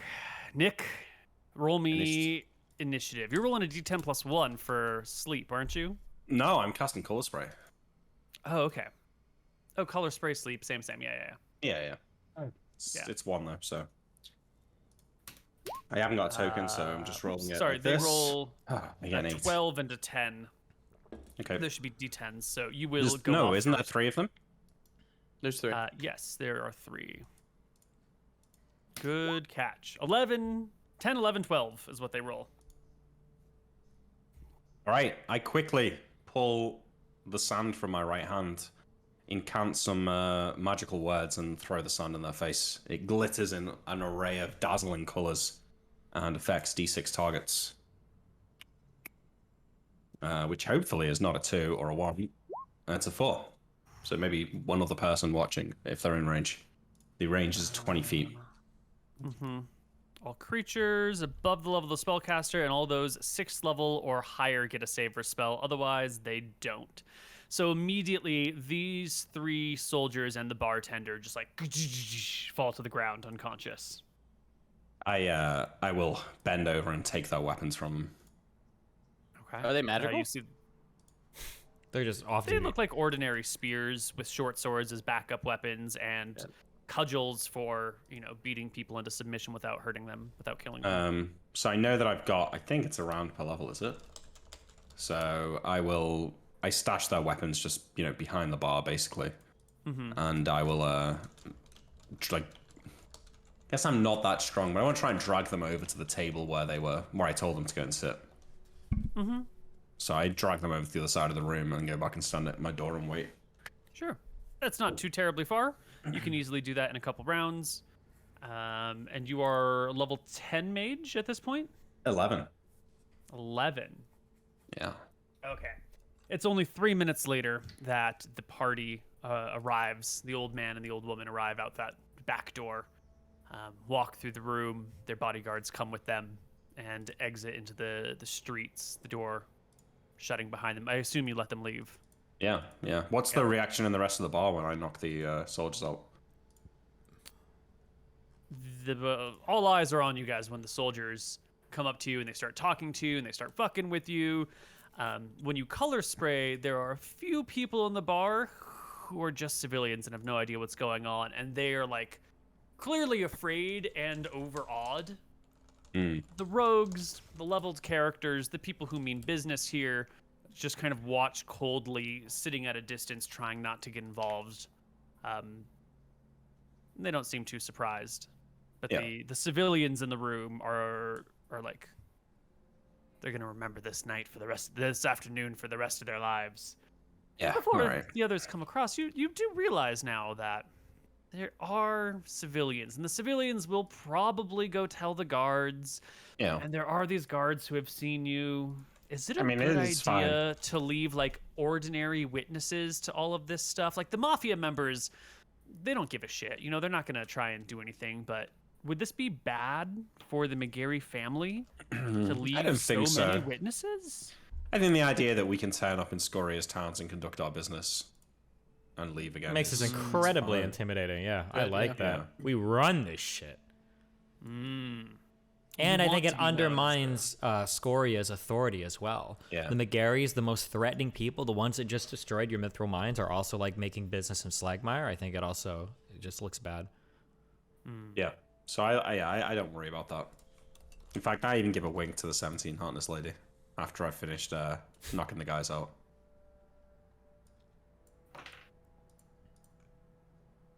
She does not seem. She neither confirms nor denies your advances. That's fine. She stays as a that. guard. She knows that I know. She knows. She knows. We come up. Yep, you guys come up. Party is reunited. They left. I give a wave, I guess, to Emmerich and nod of approval at the people down and say, let's get the fuck out of here. All right, let's leave. How much do you two weigh? Anton is total. at 225 with everything. With your Everything. gear. That's all of them, yeah. How about you, Tyrell? My weight is 150. With everything is 219. So I can now teleport us all without reducing anyone. Good. Now that I'm level 11. So I will just take them by the hands and teleport us back to Wickthrone Renter. I'll tell the people of the bar of Althar be with you. How about? Ooh, 95, 95? I think that's fine though, we're not home. To your home? To your house Yeah. home? I think To you're my special selected spot that I know is the safest place to teleport to. Yeah, I think you're fine. I'm gonna double check the rules anyway, but I'm pretty sure. Pretty sure we have to roll 199 to be fucked. Yeah, I on don't- target is 3 to 99, so you're good. Yeah. Okay. Back home, safe and sound. The party can retell Emmerich what happened down below. Interesting that they were trying to talk us into making a deal with Scoria. You think that's a legit concern, or were they just arguing for their side, trying to pull us out of the battle? I shake my head. People that run in crime families, people that live their whole life based on what's in their wallet, are always going to be trying to make you offers to bring you over to their side. Their words mean little to people like us. Don't worry about it. Good. Well, did you sort out what you needed to sort out? Did they put aside their grievances? I nod. Yeah. I look to Anton. Yeah, I think so. Hopefully everything is fine. I'm sure the people here will send correspondence to the north, and we'll hear back in a week or two to see if they've settled all their differences. But yeah. Well, while we're here, if we're leaving for Solemn tomorrow, I shall try and scry on the town we're traveling to. And Neil, can I go about town and find a map of Solemn? I want to know where Iowan is, so I've got a better chance of scrying it. I Absolutely. think we were trying to get that from the keep, yeah. Yeah, you can easily get your hands on a map of Solemn.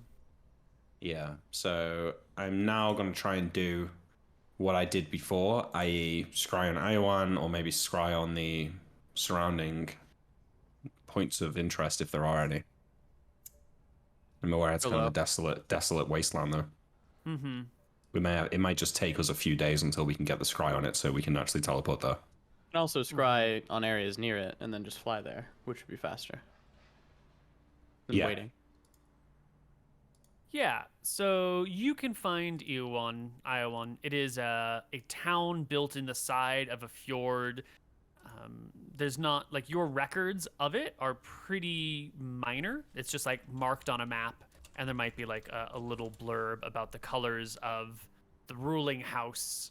But, like, this information's a few hundred years old, so that probably is out of date by now. Yeah. You can see it on a map.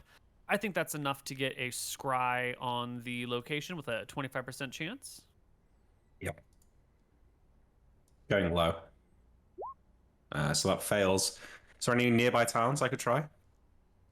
There's all these other towns. There's Storbeck, Schmig, Asverling, Saphis. Why did you They're name all all Navarone. of these?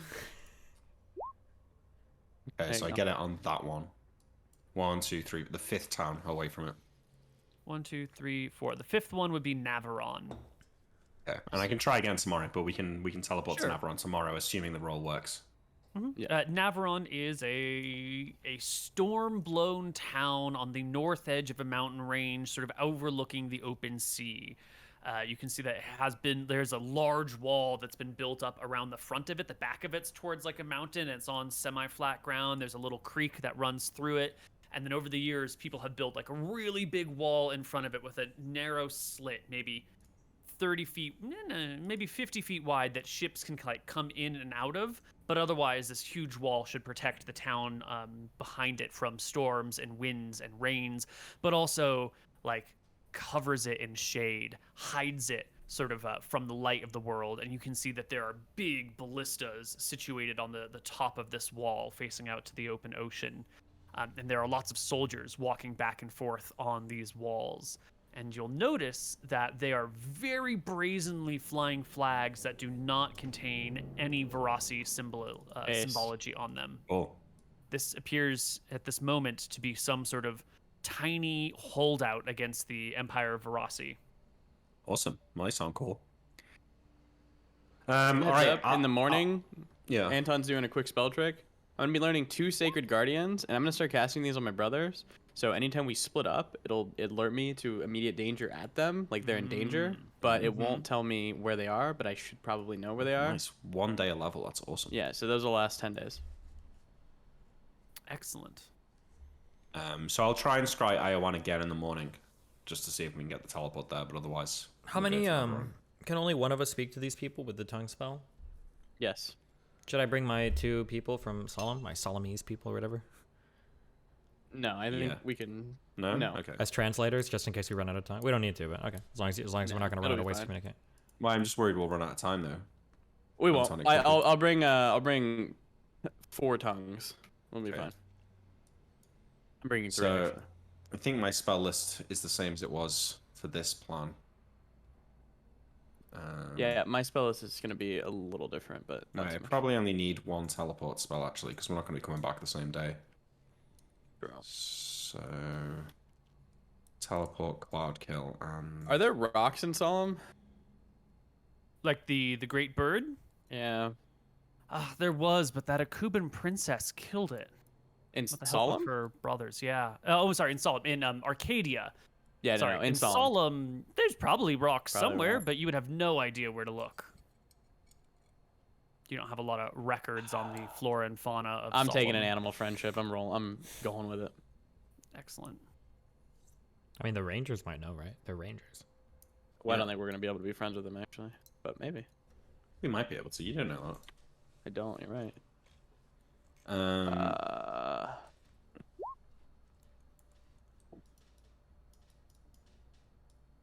Okay, I'm taking Iron Vigil.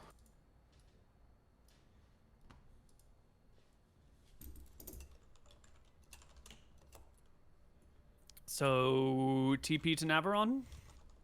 Well, we got to do the. In the morning, I try and scry on Iowan again.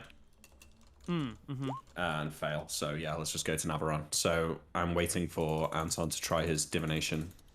I don't know how many of these you've got, but if it fails, then we gotta wait, right? I have Nap. Hold on, I'm just fixing my spell list to make 100% sure I got what I want.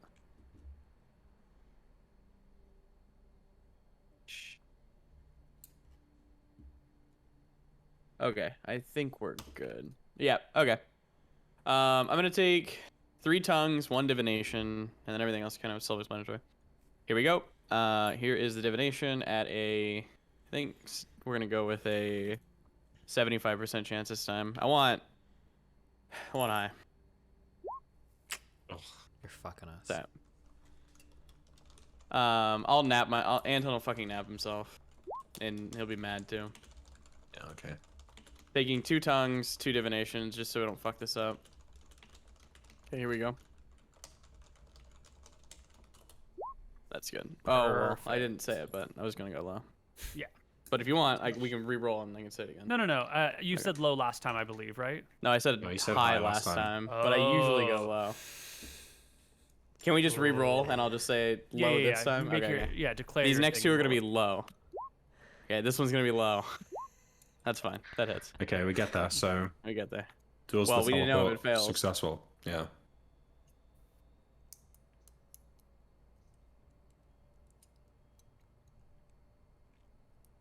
Yeah, look.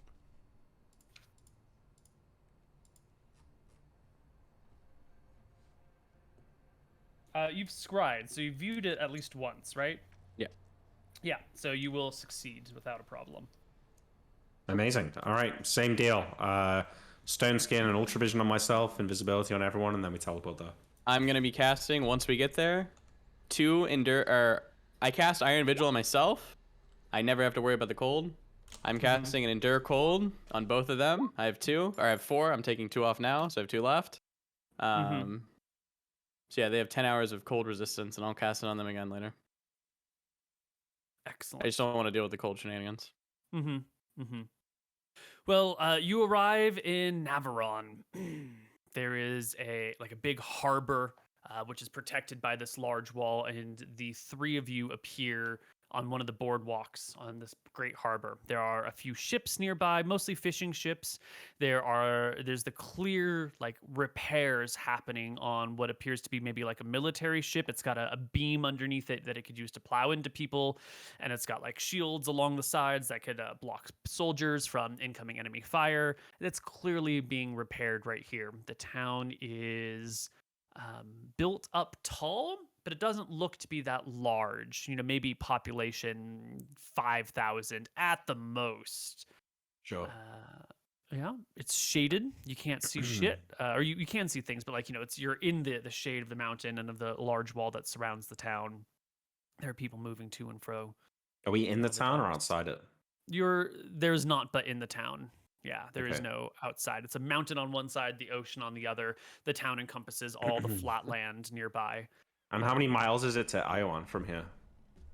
Ooh, about 27, Okay, I say to the party, 30. all right, we can just fly straight to Iowan, or did you have any business you want to explore in Navarone here?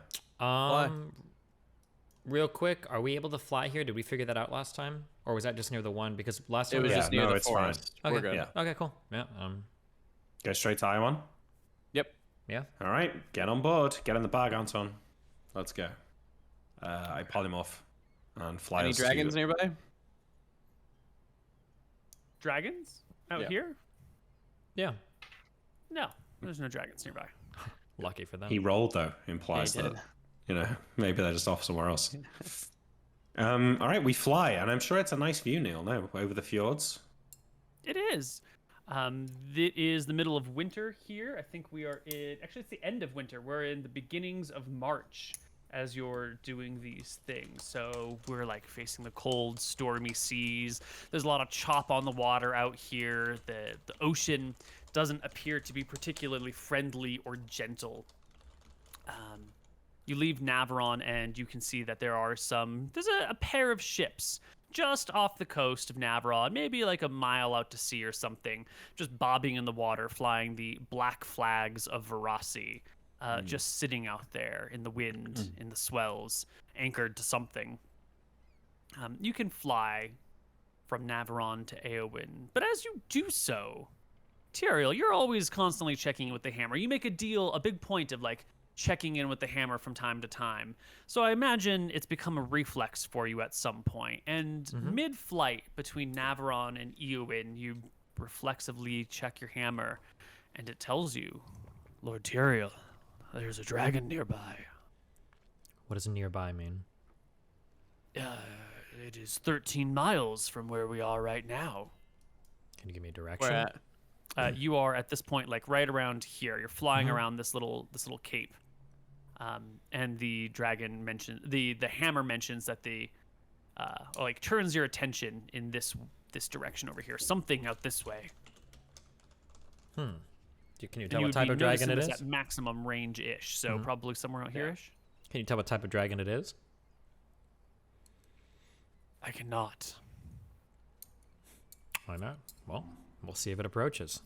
I'll let these two know, obviously. There's a dragon to our north, about 13 miles. I'll let you know if it gets any closer. It gets a little bit closer and a little bit closer, but by then you guys are starting to head towards Iowan. It bridges the gap. It comes within 10 miles of you at the closest point, and then it seems to either stop or recede, and you're flying away from it, and it slowly goes out of your range. Okay. All right. When I see Iowan in the distance, what kind of town is this? Is it bigger than Navarone? Yes. Iowan is a much larger town than Navarone. It is maybe, 8,000 people-ish. There's bright colors all over it. The buildings have like reds and blues and greens and oranges painted on it, like brilliant, standing out against the snow and the gray mountain and the dark seas. And It's the like black flags of the Empire. Right. Yep. And it's a little bright spot of color along the coast. In fact, Iowan is so large that they've run out of land on which to build, and about half the town is built on these like docks that extend into the fjord. It has a very large seawall that cuts off this front section right here to keep the town safe from winds and swells and dangerous waters that would be coming in. And you can see a whole bunch of ships docked in its harbor all over the place. When you say it's run out of land, is that because do these brown dots represent like mountains, or are they Yes, just the brown dots mountains? represent mountains. So this is just like tall, jagged mountains all over the place. And so the town is based on like this little section of flattish land near the coast. And then the town overgrew that area and is now built out on wooden pylons and piers. All right, I want to find somewhere for us to land in the Yeah. town. I'm not sure how to play this. I can't talk to them, so I just try and Well, it's land going to us be real somewhere safe. difficult to find a good spot to land because there's not a lot of horizontal space around here. You could maybe land on one of the docks next to one of these ships, but even so, there's going to be sails in the way. You're going to have a non-zero chance, like at least a 20% chance of someone spotting you, or like feeling weird winds coming off of the landing of a Pegasus, or hearing the flapping of your wings as you land on one of these docks. What if we were to land outside the walls on the banks of one of these mountains? And we I could mean, you walk in couldn't- through the gates. Yeah, I think we should just go up through the gates. There's no gate. Or- There's no land access to AO1. The only route here is by sea. Oh. So there's no footpath. There's no road leading. Okay, in. just fly us over. I'll have the Featherfall shield. Drop us. We'll Featherfall shield down, and then you can turn into a bird and come down. I think you we should sa- approach in a manner that's not incredibly antagonistic Yeah, or threatening. I agree as think, well. If Yeah, we Wait, can. we're invisible, aren't we? yeah, know, but we don't we're want to gonna just appear. appear inside their town like we're like disrespecting their borders. Like, Okay, wait. You really think we're gonna be able to go in this town and have a conversation with their most important fucking magical items and just get it? You don't know where they we don't. come We have from. no idea. We don't know why they have them. We don't know if they need something else. We don't know what deals they're making. We like.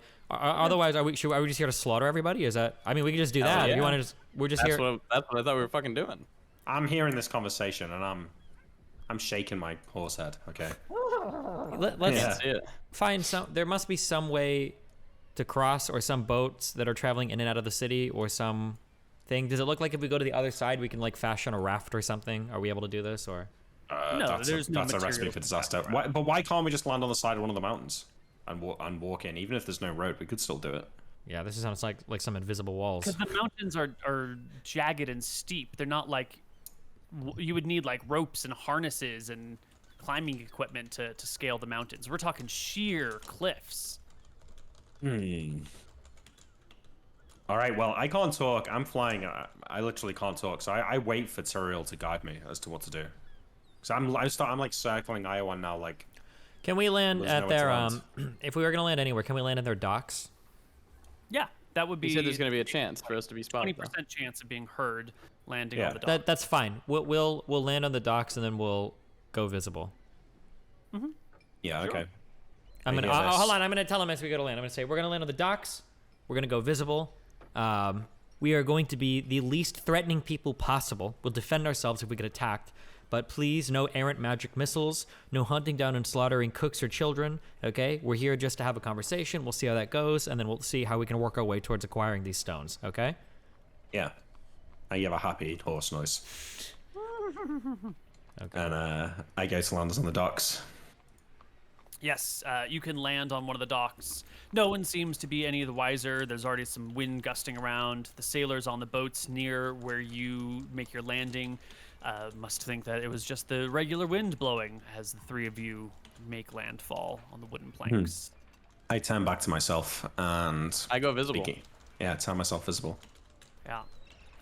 You hear some shouts and cries of surprise as all of a sudden three people appear out of nowhere. You've clearly been detected. Some sailors come running over to the edge of the boats and look over at you excitedly, eyeing you up and down. Some even shout out to you, "Hey!" Yeah, we'll I'll look to Amric, no, not Amric. I'll look to Anton and I'll say, I believe you're going to be the one that has to communicate. See if we can speak to, if we can get counsel with their leadership or who runs the city or what. So tell them we're from Arcadia, I think, right? With important business. Mm-hmm. I'll cast tongues. I'll inform the crowd. Hey, we're from Arcadia. We're trying to get a meeting with your leader, Via1. Yeah. If anybody can speak Dracissian, Eridonian, Mystrian, or Halfling, I would prefer to talk to them. Due to the fact of I'm using a spell to communicate with you right now. One of the sailors calls out to you that you should go speak with the mayor. Speak with the mayor! And he points up into the town. And the town, I mentioned, it's a rough mountain, and the town is built on the flat area, and there's a little bit of hillish area, but that's all been encompassed by buildings. And there's one large building with like white walls. What do you call that? Like white plaster walls and bright red rooftop, waving a flag of like red and orange and green. Not the same flag that was in Navarin. No, Navarin, definitely sorry. not. Okay. And you'll is this see a Verasi flag? No, the Verasi flag is above that. Like the flag. Oh, so this it is a is. Verasi area. So this, so we got shit. fucking debated.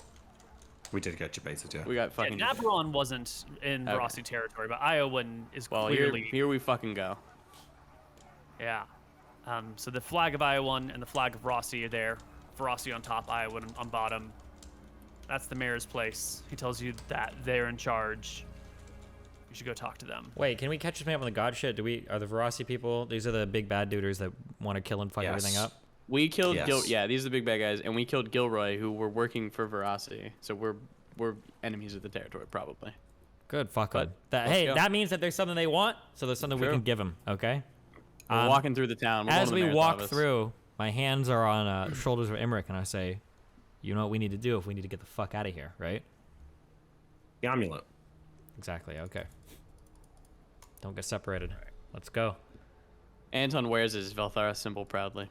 Yeah. As you're walking across the docks in the direction of the mayor's building up on the hill, Imric, your eyes are drawn to a group of floating stones above the head of this person who is in a group of 5 heading into a building, a What colors wooden are they? building on the dock. I think you sort of catch and do the double take, and by the time you really get a good look at them, they're inside the building. You couldn't quite grasp the colors on them, but you definitely I saw put a hand on both of them and point to the building. A man in there. He had 5 of them. Ion stones. Let's go. No, let's speak to the mayor. If that one guy has 5, they must be abundant. So let's say that the mayor doesn't know Emmerich, right? He should. But if he doesn't, and that guy is just gone now, we just lost 5 ion stones. You'd like to do that? The chances of us encountering an ultra rare mythical item like that in a set of 5, and there being no more here, is so infinitesimal. I can't even fathom it. I think we should continue to the mayor. Yeah. Let me just think if there's... Neil, can I remember the guy, though? It was just a brief look. You didn't really get a good look at the face. You wouldn't be able to recognize him elsewhere. What building did he go into? It is a tavern on the docks, maybe like 2 piers over from where you are.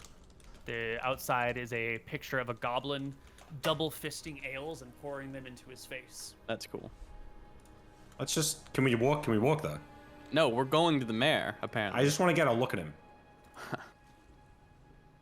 I thought you already go got to look look through at the him, Emmerich. Aren't we going to the mayor? Are we going to him? Where are we going? Anton says. Let's just get a look through the window, and then we can carry on. I'll go no, on my own. wait, are we being led right now by some people? No. Nope. Okay, then we can just go and get a look, and then we'll go check the mayor after. That's fine. I just want to get a look at him through the window, Neil, so I can scry him if I need to. Here we go. And I want to know the colours of the ironstones. Because if this guy's got 3 lavender ironstones, we should just go fucking gank him and get the fuck out. Jesus Christ! But he won't have 3 lavender ones.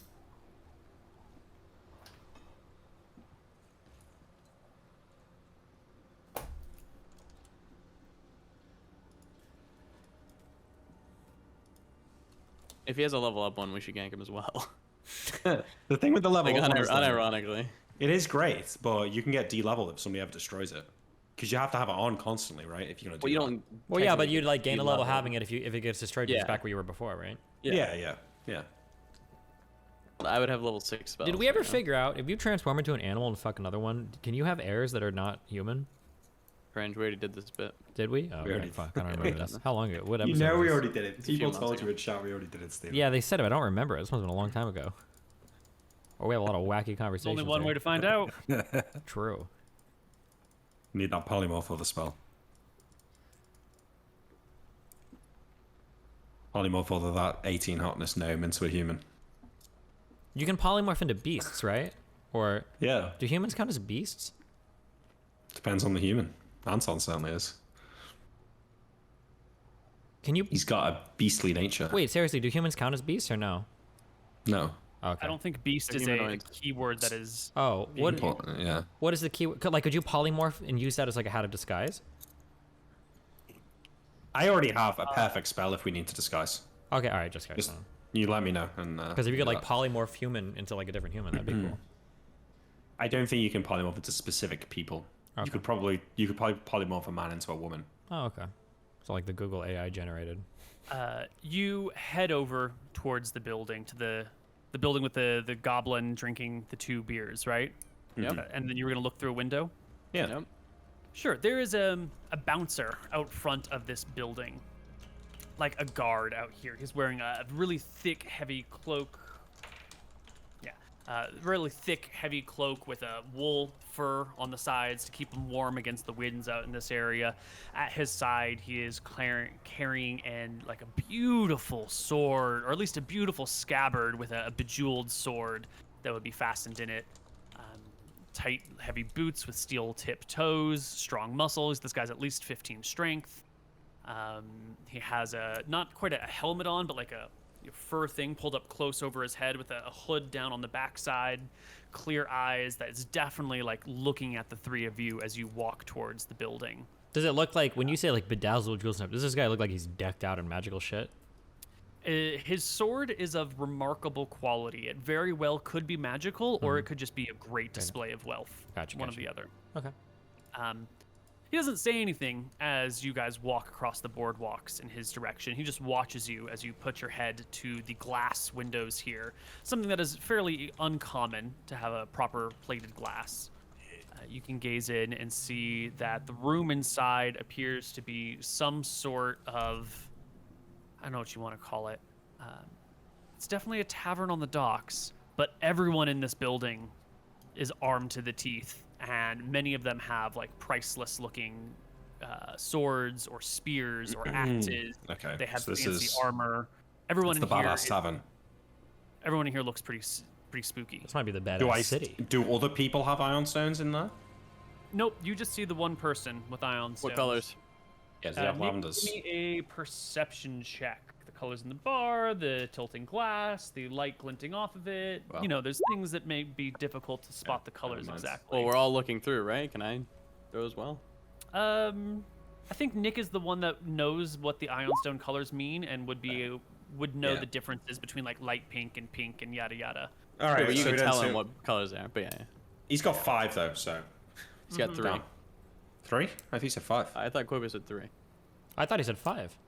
Yeah, he said 5. Oh, it's 5. He had 5. 8, I thought. No, shut up. He said 5. I thought he said 5. He did say 5, yeah. All right, well, we don't piss off the bouncer. If I can't get a look, I at least see the guy's face though, right? No, not with that 9. Wait. You're approaching him from behind and to the side a little bit, so he's looking out across the bar. You can just see the brilliant fucking sword and get familiar with that, no? Yeah. Can I see All right, anything we about can him? time pull this later if you need. His People armor. around. You know, it's Okay. not a. Okay, you're- fine. Yeah, you're not gonna Well, get. we don't. I don't want to get into a fight with the bouncer, so we just leave. We'll go to the mayor. Okay. He doesn't disturb you. He doesn't leave his post as you guys walk away. You can make your way through the town up towards the Flag of Rossi. And you're going to spot from a good distance, you know, down the main boulevard of town, the route that you would take to get to the mayor's, to that town hall. You're going to see what appears to be a patrol of knights in black armor. There are 4 of them. They wear plate mail with chain limbs, heavy boots, thick coats on top of everything to keep out the chill. And they're clear, like their armor's got like it's black armor with a white skull on the chest and on the pauldrons, and then below the white skull is the symbol of Verasi, like over the belly section of the plate mail. These are clearly 4 knights of Verasi, and behind them, or like in between them really, is a cleric who wears a similar amulet of Verasi proudly around their neck.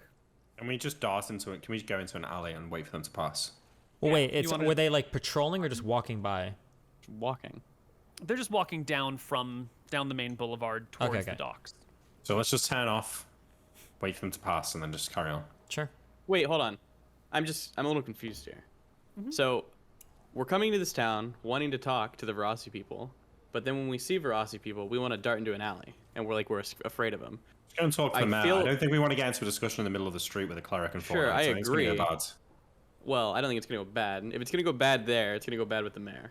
I just think that we need to pick a side. Like, are we here to negotiate and act normal? Or are we here doing some dodgy shit and, like, jumping into alleys? No. Yeah, we're here to act normal. We've only got one tongue spell. If you want to talk to them, I think it's okay. I think, like, imagine if Hitler went to the United States and was walking in the streets, he'd probably get killed. But if he wants to, like, a meeting with the president, he can do that without getting killed. And in this sense, we're kind of Hitler because we killed Gilroyd or Gildner and all those people, right? So we want to talk to leadership. But this would be like the military, like walking through with like a general who would take you to like the president. This isn't like the random, people. This is actually, like, these are the people. I never mind. I actually agree. I think we should walk up to them and we should tell them that we'd like to be escorted, or if they could escort us to the mayor, so that it seems like we're here in good faith and we're not sneaking around or whatever. That's good. Yeah. I have tongues for 10 minutes, so this should still be lasting. Sure. Let's go talk to him. I want to jab. If you still got Emmerich, your original spell. I want to jab Emmerich in the side and Anton. I want to say stand tall and stand proud. Don't be afraid. Maybe it'll give us a +2 on a charisma check later if we need to do intimidation or whatever. But True. Make sure that you look strong. You look We're absolutely not afraid. We've Cool. dealt with way worse. Absolutely. But we're seeing a Anton lot of wacky shit You here. walk up to these knights then. Anton will flag them over and walk to them, like friendly. They are happy. Not happy, but they are definitely want to take a look at you and talk to you. We're here to speak with the mayor. Spell going, right? Yes. So you say that, and they look at you and say, I don't recognize you. Who the fuck are you? I'm Anton McGarry. Should I know who that is? Balthara's chosen. He scoffs. I give the cleric a nod. Right, the knight sort of scoffs at you. The cleric takes you very seriously. The cleric looks at your amulet that you wear proudly around your neck, the big, crucifying V of Velthara, and holds up their own like little V shape for Verasi. And you know that Verasi is Velthara's mother. The two gods are related quite closely. Aww. We're showing some respect here. Yeah, the cleric will bob her head in understanding and speak up over the sound of the knights, saying, "Please, Lord McGarry, was it?" I nod. I do believe that we would like to speak with you. And we'll push the knights aside and make room for you to walk. And she'll fall in beside you as you head back where they came from. And make some casual conversation as you go. What is your business here, Anton McGarry, from far, far away? You who wears what color dragon armor do you wear? I think blue. Yeah. Blue, Blue +3. You who wears the blue dragon armor. I mean, we're just gonna be fucking honest. I think if we're coming in this town. Yeah, I think so. So yeah, I am from Arcadia. We are currently disposing of a incredible threat, Scoria. I don't believe that you've heard of them. We have currently. We're gonna kill the great big red dragon. And we're here to talk with your mayor. We're in search of a few ion stones to help our task. And I think we could be allies. We have no business in Arcadia. We cared not for your problems there. I nod. We have trade. I think my escort here is...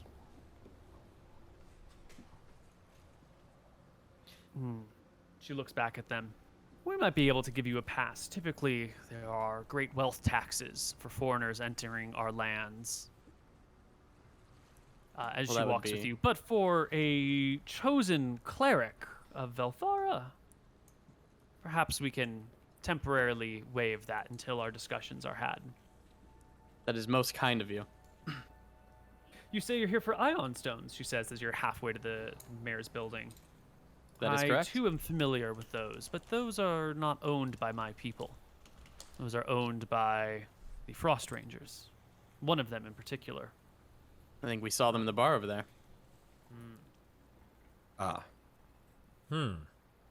I say, not having any idea what they're saying. 'cause Anton, they're will- speaking in another he'll, language. he'll translate. Okay. I say, are they the only ones they have? I'll ask. The cleric says, you know, Velthara, Verasi owns this town. She owns all of Solemn at this point, practically. Well, we flew over But- Navarone and Yes, Navarone. Oh, what a great loss that was to us to not take that piece of shit village. The Frost Rangers are a difficult group. We see them more as visitors who have a temporary setup here in town. We choose not to interact with them directly. By now, you've reached the building up the hill. And they will Before we go in, I want to speak to Anton and Cyril and just say, it sounds like it's the Frost Rangers we should be talking to. what I Not said these all people. along, Emmerich. It's like I'm a fucking genius. But you wanted to come perhaps- talk to the mayor, so here we are. That's good. We have passage into this area so that we're here officially, so that nobody tries to gank us or kill us in the streets, so that the soldiers don't. I think it's fine. Oh, We need yes, to I'm operate so out- afraid of everybody, We need to Tyrael. operate out of the daylight a little bit more, rather than risking our entire mission on some strange bloodthirsty bloodlust that you have for people in this region. Shall we make our pleasantries with the mayor and the rest of the Rossi soldiers before heading back to the tavern? Perhaps. Or, Yeah, we can't just leave now. yeah. Yeah, you're And brought Anton, in. you wanted to kill the man, not talk to him. There's a difference. Goddamn right, Emmerich. I'm glad that you can tell. You're brought into the big town hall area. There are some folks in here who are cleaning up after what appears to be a large meeting. There are little scribes and assistants bustling around. There's a huge roaring fire in a hearth. And the cleric will call some people to attention in the native tongue of Solemn. And very quickly, the mayor will be produced and sit down. The tables are in like a big horseshoe shape with the fire on the far side of everything, and so they just form a quick little council at one of these tables, plopping down while the other officials kind of look from afar but go about their whatever other duties they had. The mayor introduces themselves as I'll cycle through the languages to see if they speak a common tongue. no, they only speak the Solemnese tongue. Well, I let them know that when this runs out, we got 10 more minutes. Right. It is Mare Barrel. And she sits on one side of a table. The cleric of Rossi sits on the other. The knights have picked up that something as unusual as afoot, and so they fan out to form like a little square around you guys as you sit with the mayor. The cleric of Rossi tells the mayor everything that you've told her, and the mayor looks at you and goes, "Ah, yes, the Frost Rangers. Interesting problem there. You want something that they have? They are outside of our jurisdiction. A unusual setup. I wouldn't wish to speak ill of our great goddess Verasi, destroyer of worlds, conqueror of lands, setter of rights. But some fights just aren't worth taking for anybody. So, separate, but equal." She nods as if this explains everything that you need to know. Okay, so we can kill them, I say. The mayor looks to the cleric. The cleric shrugs. The mayor says, "Don't destroy the town. I don't know if that will be possible. Do you know who they are? Don't really care. They're not chumps." Yeah, Anton will smile. Neither am I. Well, this This has been a great meeting. I do appreciate it. Lord Barrel or Lady Barrel. Yes. Lord Barrel will do fine, thank you. Do be careful not to destroy towns, docks, ships. I would really prefer if you could maybe catch them outside of town. Frost Rangers do head northward when they range in the frost. Well, The that's joke perfect. usually kills with outsiders. Oh my. How often Anton will, are we being translated still? no, I think you would have had that conversation. Then he'll tell you what he wants at the end. He'll stand up and be like, "All right, let's go. I'll tell you guys outside." What? Okay. What did she say? Where are we going? She said we can kill the Frost Rangers whenever we want. She said wait for him to go outside and don't destroy the town. And we're assured that we're not gonna. There's no interference by the Barassi troops or anything here.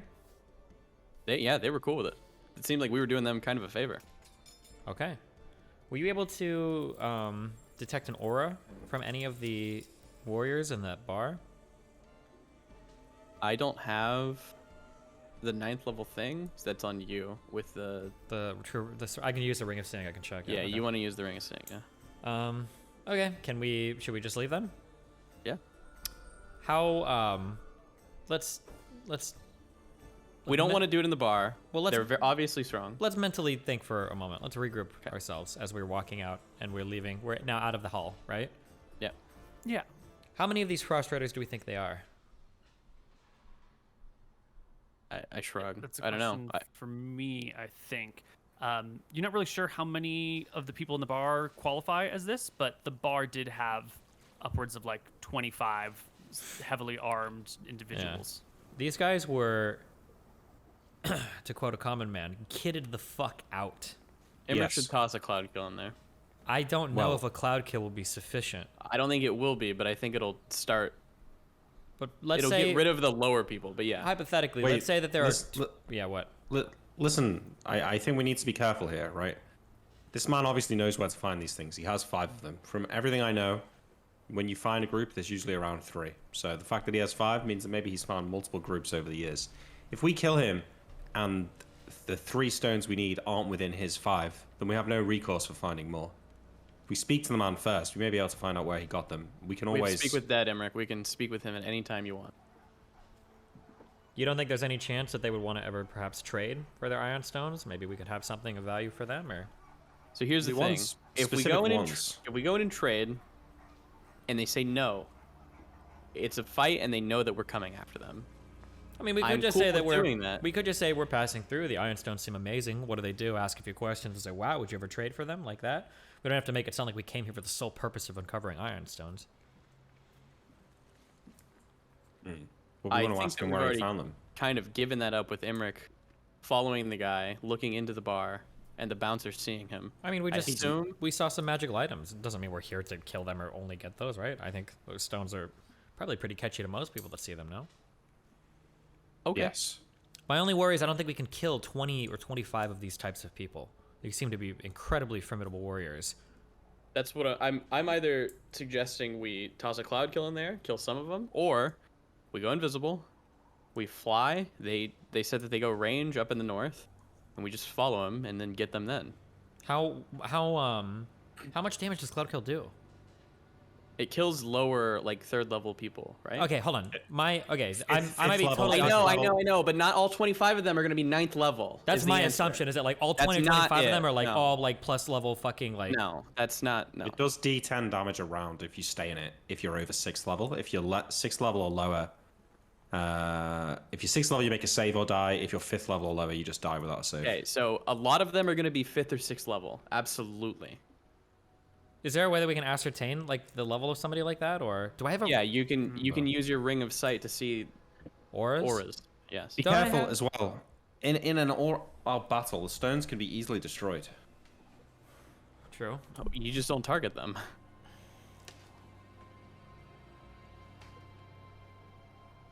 Koibu, do you know at level something? Do you get something with a rogue that lets you see somebody and know like one stat or something or one level or whatever about the person? Am I making that up? That was in the alternate rogue class that we did not play with. Oh, gotcha. Good.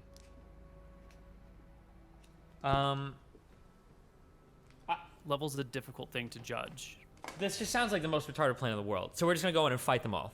Is that? Let's not do. I vote against this plan. Yeah, I don't mean, like, it think just I'm seems like we're comfortable. unironically like speed running it. Like, we're not even gonna make it to the end of the episode if we do that. That's what it feels like to me. Like, we're gonna Let's get at absolutely least go into trashed. the bar and get a drink. We'll get a better look at the guy. We'll get a better look at the stones. See which ones he's got. Well, hold on. Let's even think for a moment. We're probably going to look incredibly kitted out compared to everyone else in the city as well. So I don't know if we want to surround ourselves with that many people, or like. Yeah. These men and women hold resistance against Verassi. We've killed Lord Gilder, Lord Gilroy, and we carry his weapons. I mean, there's no reason why we can't find an ally in these men and women. Okay, I nod. Just need to be careful. Yes, of course.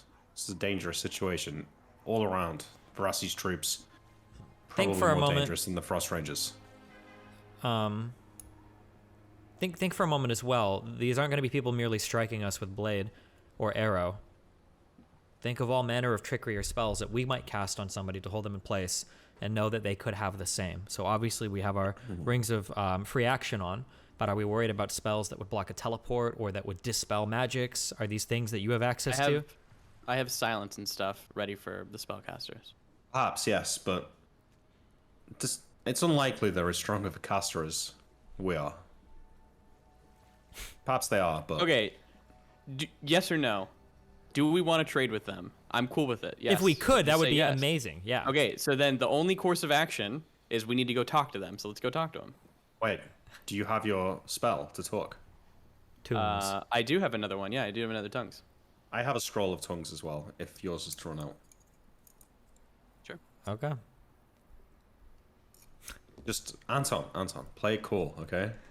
Don't do anything rash. These people are clearly militaristic. From a harsh environment, they will be quick to anger, as I'm sure you understand.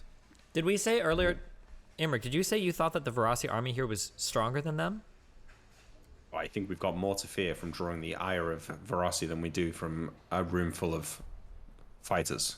I mean, Anton would know better, but the impression that I got from what he told me from their conversation was that these frost mages, or these frost rangers exist here, not necessarily in defiance of Verassi, but at least indifferent. So it seems like they can hold them. We are the edges of their empire here. Okay. Yeah. Just be careful. So, let's go talk. Let's go talk to him. I just think that this is a very good spot for a cloud kill to kill probably 75% of the people in that bar instantaneously, and then we can handle the other people as they like filter out and stuff. Sure, but so here's a question. If we cast Cloud Kill in there, and there's 20 to 25 of them, if 10 or more of them are over level, 6, then the campaign is over. You understand that, right? No. You don't think so? Why? You don't think... No, absolutely not, because we can just go. We don't have to commit to a huge fight there. We can just go the fuck away. We can time pool the guy, and then we can teleport gank him later. It doesn't... We don't need to commit to a crazy fight. We can just cast a cloud kill 75% of the rangers, and then not have to deal with them later. If this man does have the stone in question, perhaps the cloud kill will be absorbed.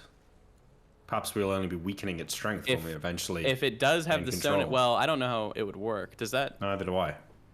I thought it only... Oh, spell levels? Depends on the stone. It depends on the stone. So let's go, get a look at the stone, and let's see. Let's go and get a drink first, see what happens. Sure. I don't know if I feel comfortable going in that bar with 25 people who, I mean, it seems by all accounts you guys are afraid could kill us. Stay close, we can always leave. In a moment's notice. Well, do we know that? How are you too scared to talk to them, but you're brave enough to throw a cloud kill in and see what happens? Because throwing a cloud kill in there kills people immediately, and then we just fuck off. We're not like next to them. Man, it's just mass murder of a bunch of people that we don't need to kill, that we may actually benefit from being All right, let's friends go with. talk to him. Let's go talk to him then. Before we go in, I will have my ring. Okay, get your gear right, everybody. Yeah, okay? my shit's right. Everything is set. You've got everything equipped that you want equipped. Your rings are correct. All of you should have a ring of free action on, yes? Yep. Good. Okay, I have my ring of seeing on. Before we go in, and I'll tell these two to chill for a moment, I would like to take 5 minutes to walk around with my ring of seeing, and I'd like to activate it. I'm going to see if they have somebody on lookout. Like an invisible person on lookout? Could be an invisible person, could be somebody who's standing at the front door. I just want to see if they're the type of people to just go in the bar, they don't care, they own this shit, or if they're very paranoid, they always have someone on lookout, they're used to foreigners fucking with them, they're always kind of like on edge and looking for that shit. It would just give me an idea about their disposition. Yeah, so there is the heavily armed bouncer at the front door with the brilliant weapon. There is a back door at well, or maybe just a second front door that is similarly guarded by a woman in heavy armor, heavy clothes. This one carries a spear in her gloved hands, also very finely made, gems running up and down the shaft, which is some sort of like hollowed out metal.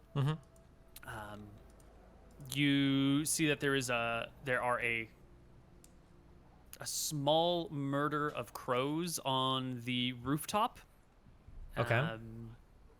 But you see no invisible people. You see no illusions based anywhere near the bar. Did he get an aura on the guy, the bouncer at the front? Yeah, do I see any auras from these people? You have to be 9th level to emit one, and neither of the bouncers are emitting auras. Okay. Wow. The murder of crows up top. Does my ring tell me if it's a polymorphed creature or not? It would show people as they truly are. So you would see if the crows were polymorphed, yes, or illusory, and they are neither polymorphed nor illusory. Okay. Am I able to look and glance in from the outside on any windows inside? Do I see any auras, or do I not? Am I not able to discern that? Yeah, you'll poke your head in. There's roughly 25 people in here, and you will get their alignment, right? Yes. But I'm more interested in, I'm just seeing if they're at least level 9. But yeah, an alignment would be good, yeah. Only if the 9th level, Neil, yeah. Right. I'm just double checking before I have to say something and then try to withdraw it. True. Do you need me to post the description of the true site thing? Oh, I've just found it, but you can post it for chat. Fuck the chat. True. Even the aura projected by creatures become visible, so the alignment can be discerned. Awful evil. Chaotic There neutral. will be 8 out of the 25 are projecting auras, and Good they or are evil? they are Lawful. Come on.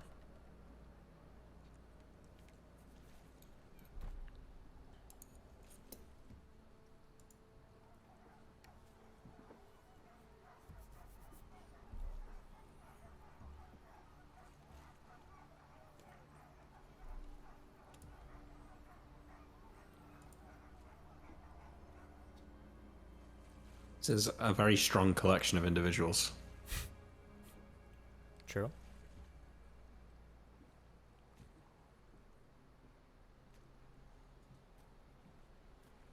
I said 8, right? Yep. Yeah.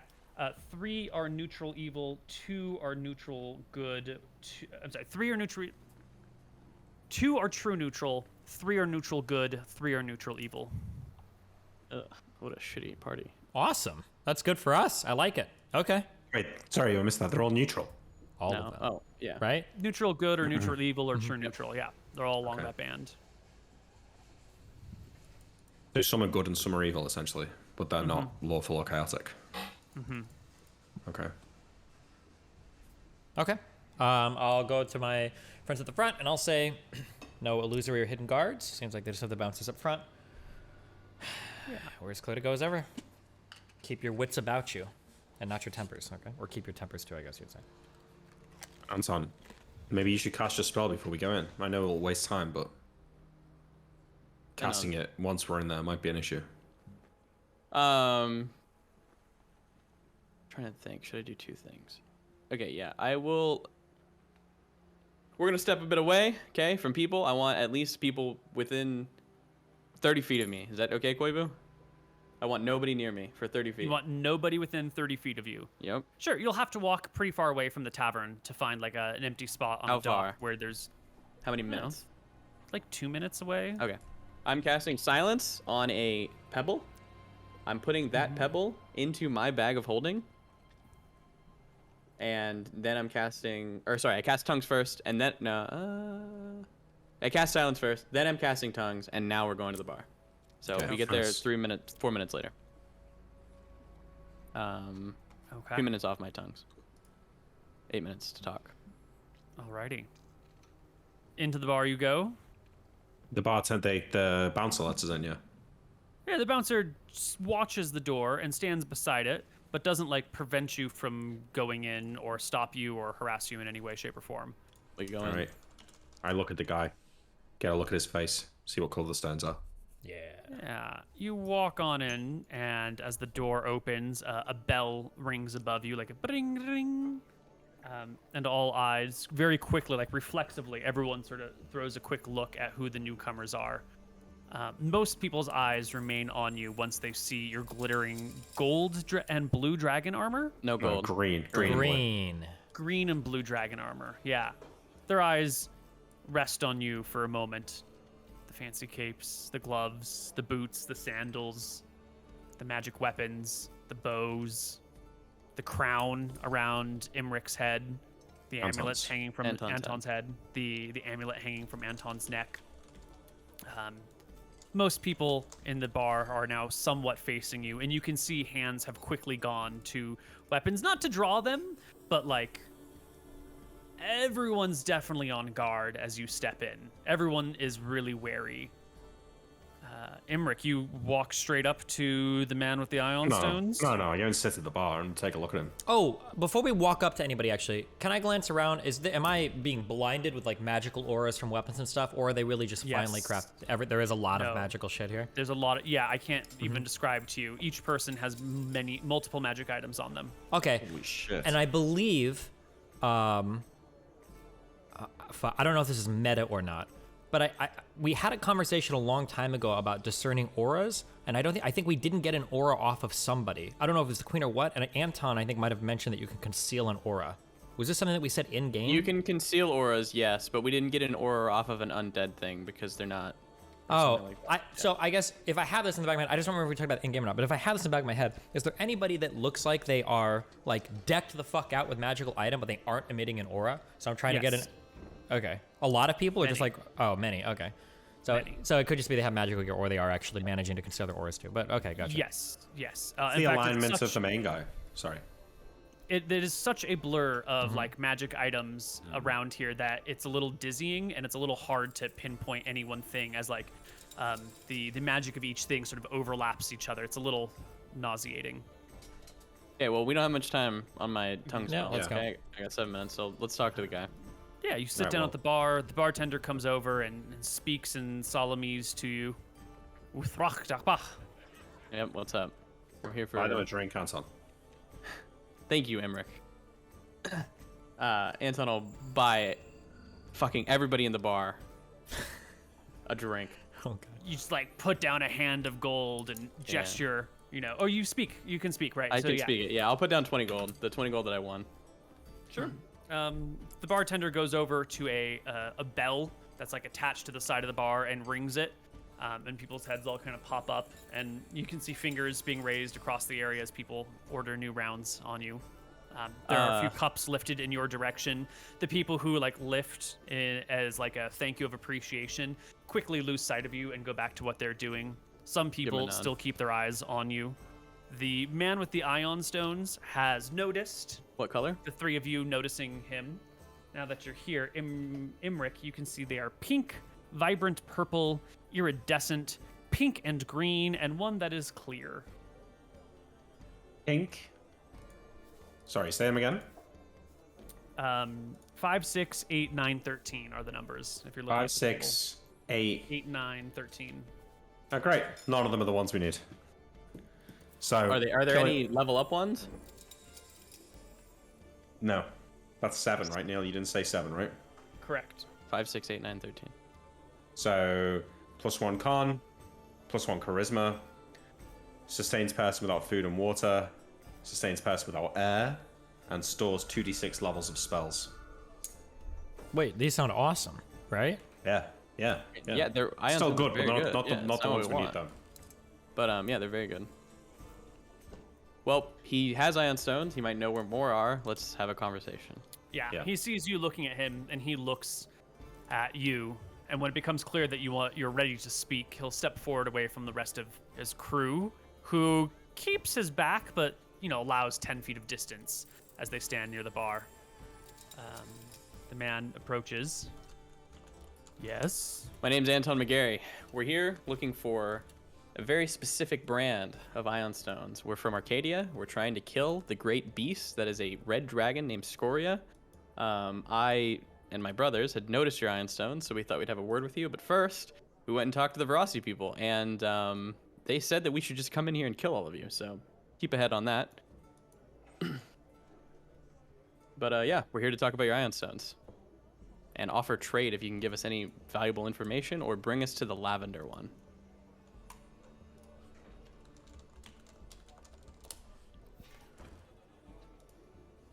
Lavender ion stones. That is correct. Valuable objects indeed.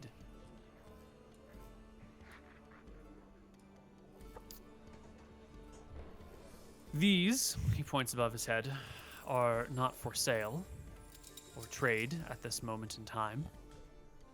That's fair. I can tell you the general location of where I found them, and you can try your luck up in the cold lands to the far, far north, if you wish. Are you familiar with the lost kingdom of Glacia? I'm not. Or at least that's what we call it these days. Far to the north, it's a frozen wasteland. Once was a thriving kingdom in a frozen wasteland. All gone now. But there are magics untold to be found if you can brave the dangers there. The frozen seas, the beasts under them, the Dangers ghosts such that as haunt krakens, sharks, whales, weird things that I have no name. Things Do you have a that feast specific on memory people on magic? of when you were there? He regards you for a moment. I have a great many memories. Well, we're trying to kill the greatest threat to our nation. It is a huge red dragon. It is the biggest one we've ever seen. As you can see, I point to our dragon scale. We've already killed a number of dragons, but this one's on an entirely another level. It would be the greatest thing I could ask, and you would help me out so much if we could perhaps tomorrow see a memory of you being there, so my wizard may teleport us there, and we may look for these lavender ion stones. We are willing to to consent to you reading my memories in any way, shape, or form. I nod. That is fair. It is less about reading memory and more about time pooling a specific event that happened. But that is entirely your right to deny. I'm not here, nor could I point at the bar, force your hand. Your wizard wishes to teleport to the frozen wastelands rather than arrive there by mundane means. I nod. We're kind of on a time crunch. The biggest red dragon that you can imagine is out of control currently. We need this to protect against dispel magic. It's the only thing that we really, I guess, fear at this point from her. We could offer items if you would let us time pool even one memory, or if any of your friends would. Have a seat at the bar. Have yourself a drink. Let me discuss this with my comrades. My tongue spell is going to wear out. If anybody speaks Dracissian, Eridonian, Mystrian? Halfling, or Mystrian, or Akuban, we can continue this conversation. Otherwise, I will need a nap. He waves a hand like, don't worry about it. Okay, I got it.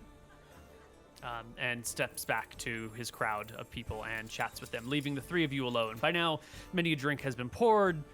Most of the bar is back to their normal behavior. Of the 25 people or so, aside from that group of 5 that is sort of looking at you, there's only 2 or 3 other people who are still eyeing you from a distance, including some aura-emitting folks. So, bartenders may serve your drinks, and you can do you translate at this point, Anton, while he walks off? Yeah, I would tell you guys exactly what transpired. So Imre becomes visibly excited at the idea of exploring a long-lost kingdom with untold magics. This is exactly what I hoped for. Perhaps we can find more than the ones we needed. Perhaps we could find untold treasures. This reminds me of when we began adventuring, what, a year or two ago? However long it's been. It has been some time since we've explored the unknown. I told him about the Barassi people, you know, saying that we could just kill them as well. Perhaps you they'll guys- seek vengeance. Not sure. hope I mean, so. I'm sure they probably figured it out anyway, right? These guys seem pretty smart.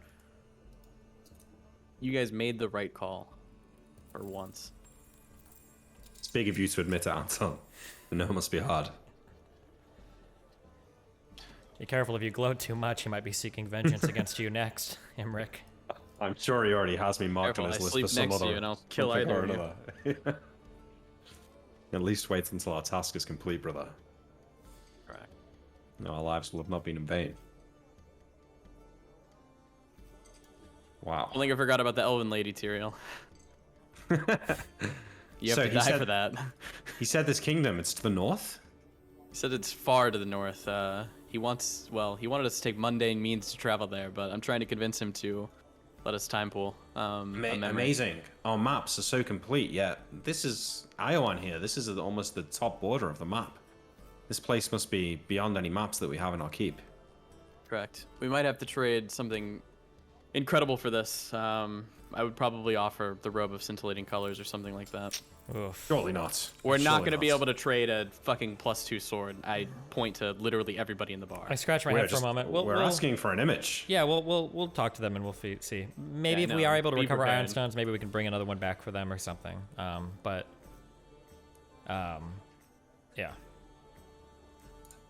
We don't even know if we're going to be able to travel this place. I mean, if there are still iron stones there that have yet to be recovered, and we're standing among 20, 25 fully capable warriors that haven't recovered them, I think we can be assured that these are going to be incredibly arduous to get. True, but our task, yeah. slaying Scoria, no one has managed it for millennia, Tyrael. We are exceptional. Seems like they don't have many spellcasters, and seems like they were wary of it. I think the biggest problem for them is the mundane travel through the Krakens to get there. Perhaps. So, at this point in time, the same gentleman doesn't return to you. He actually goes to a section against the back, not the back wall, but the side wall across from the bar, where there's like a little bit of a stage that's raised. It's a small one. It's maybe, the width of my arms right now, like 2.5 feet across or something, but it's raised up a little bit, well above everything else. And he walks up onto that stage, turns to face the bar. And when he does so, you can immediately see a lot of glances look in his direction. People's hands sort of gently move towards weapons. The man steps up there, chants the words, clearly casting a spell, and then steps down, and people, their alertness drops again. This appears to be some sort of designated That's cool. spot to stand if you're going to cast a spell. That's And pretty he funny. walks back up to the three of you.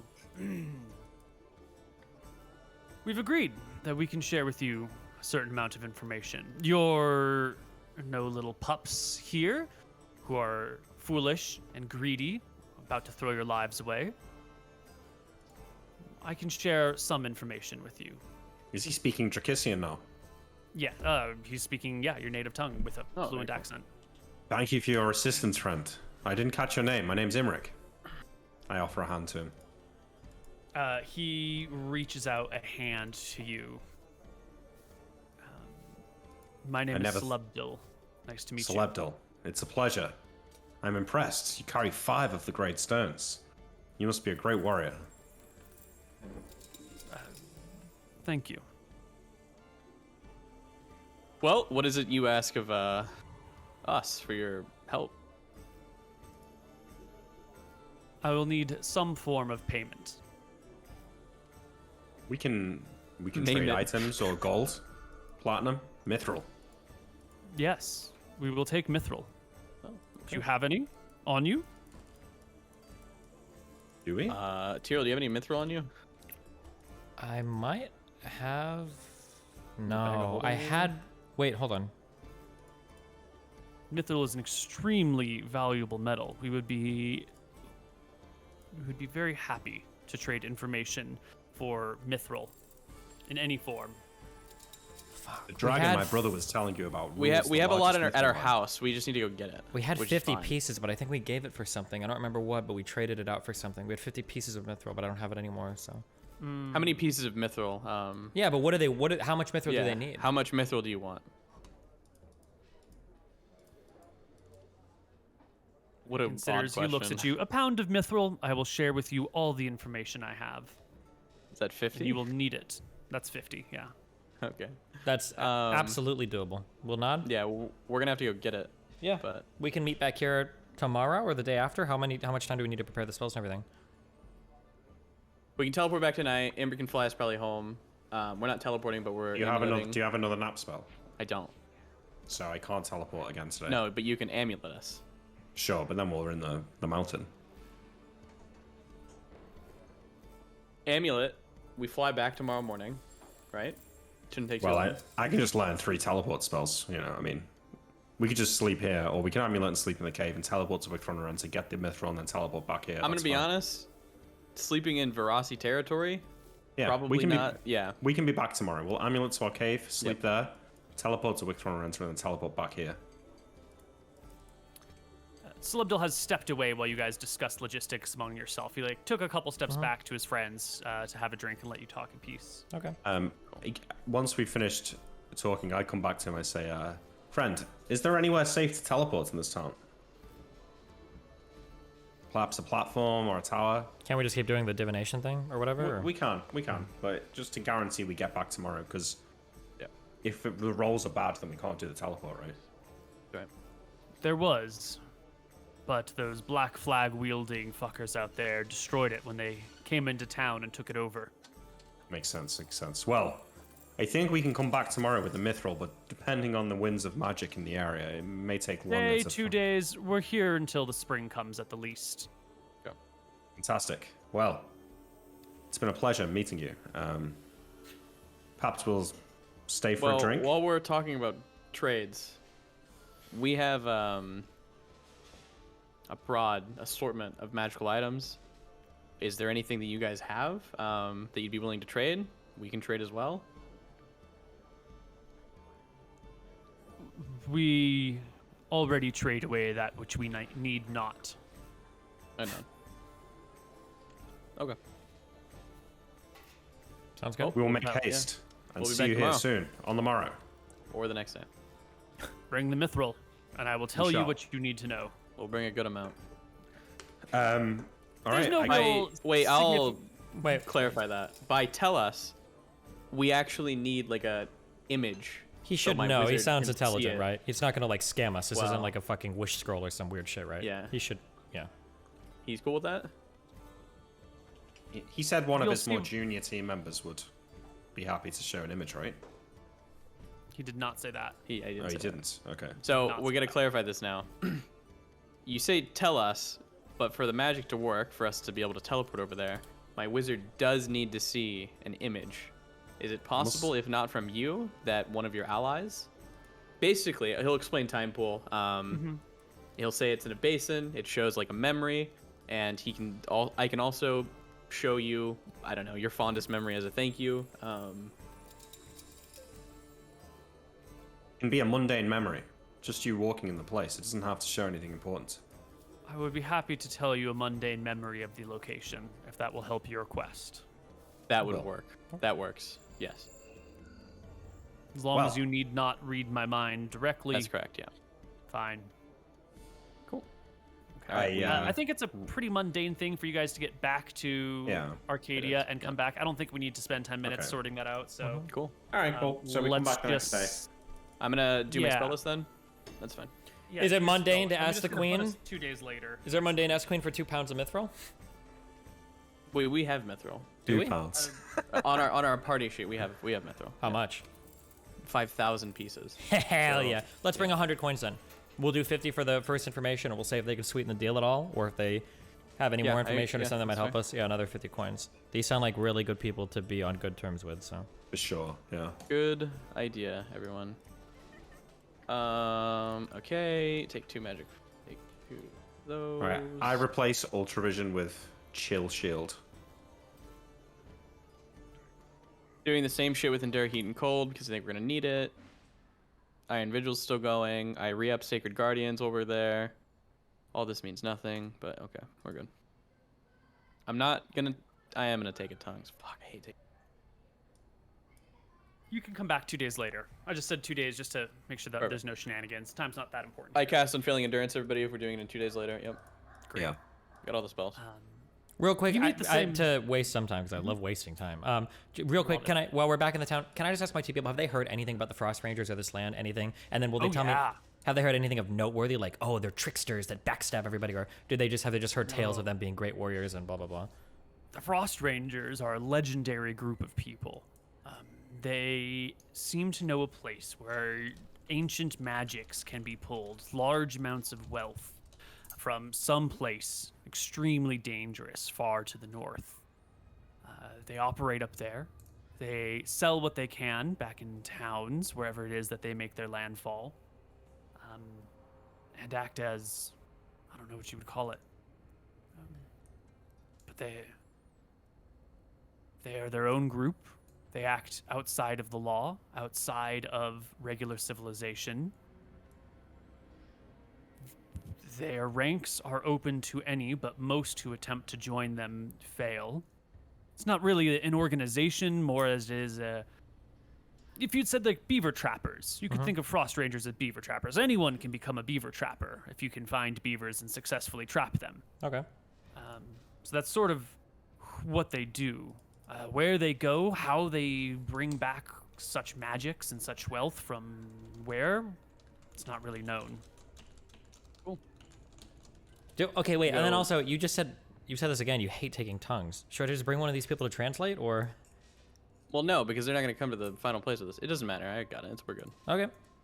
Okay, cool. All right, we're good. Great. So you can meet back up with this guy a couple days later. Same tavern. And he'll pull you aside with the rest of his group nearby. Not, in the conversation, but standing nearby in case he needs backup. And he'll set you down at a table. And he will tell you about Glacia. This place, that's their name for it, that they call it by. And they tell you the story of in the time before time, in the age of mist before history was recorded, far to the north, a great and powerful empire arose, powered by deep magics. Everyone within the empire is rumored to be a mage of some kind, or a cleric of some kind, or related to one, or maybe imported from far away. This place teemed with magic, too much magic. It caused its own problems. Magic comes with a cost, as you know, he says to Imric, in particular, arcane magic especially. Every time you pull the threads that bind the universe and create your magical effects, there are reverberations elsewhere, small discrepancies. For most of us, this doesn't matter. You cast a light spell here, you might dim light elsewhere, or create a spark in the middle of nowhere. Each individual thing is inconsequential. But when the amount of magic becomes too high, when it becomes too much, those small consequences build up and terrible things can happen. That is the downfall of Glacia. Too much magic in one spot, in a time before time when gods walked the earth. The whole of the continent, or at least what we've seen of it, is distorted.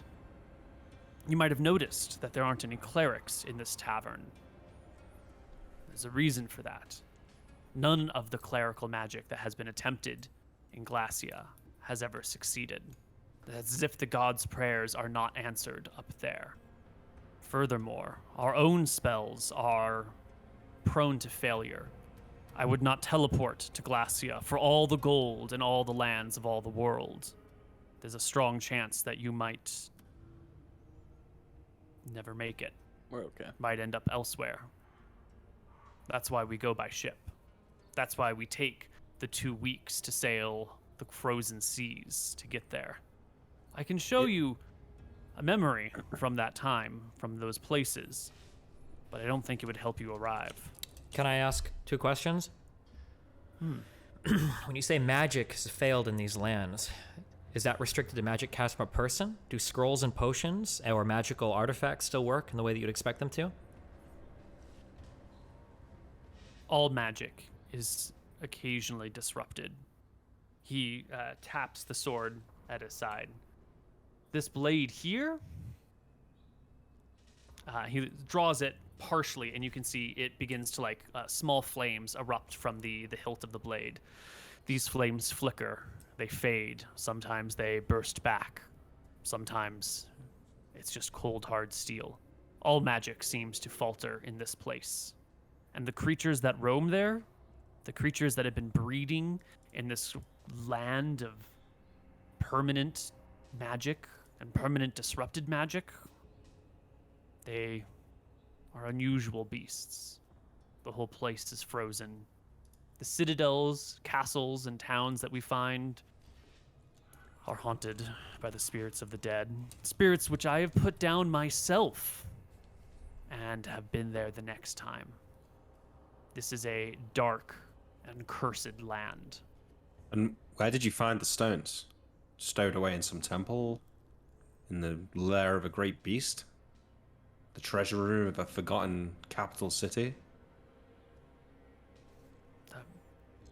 No. These stones were in a house buried under 3 feet of ice. How did you find them? We found the chimney, poked up a little bit above the ice, and we excavated. We brought picks and axes. We spent 3 days digging down until we could break into the building. And there were specters. We dispatched them as best as we could, pilfered what we could from the home, and left. So it's rare to find even the trace of a building. We're not talking about the ruins of a city here. This entire civilization is buried deep under the ice, and to find even a glimpse is hard to come by. The towns on the coast, the one at which we arrive, is mostly uncovered and entirely looted by this point.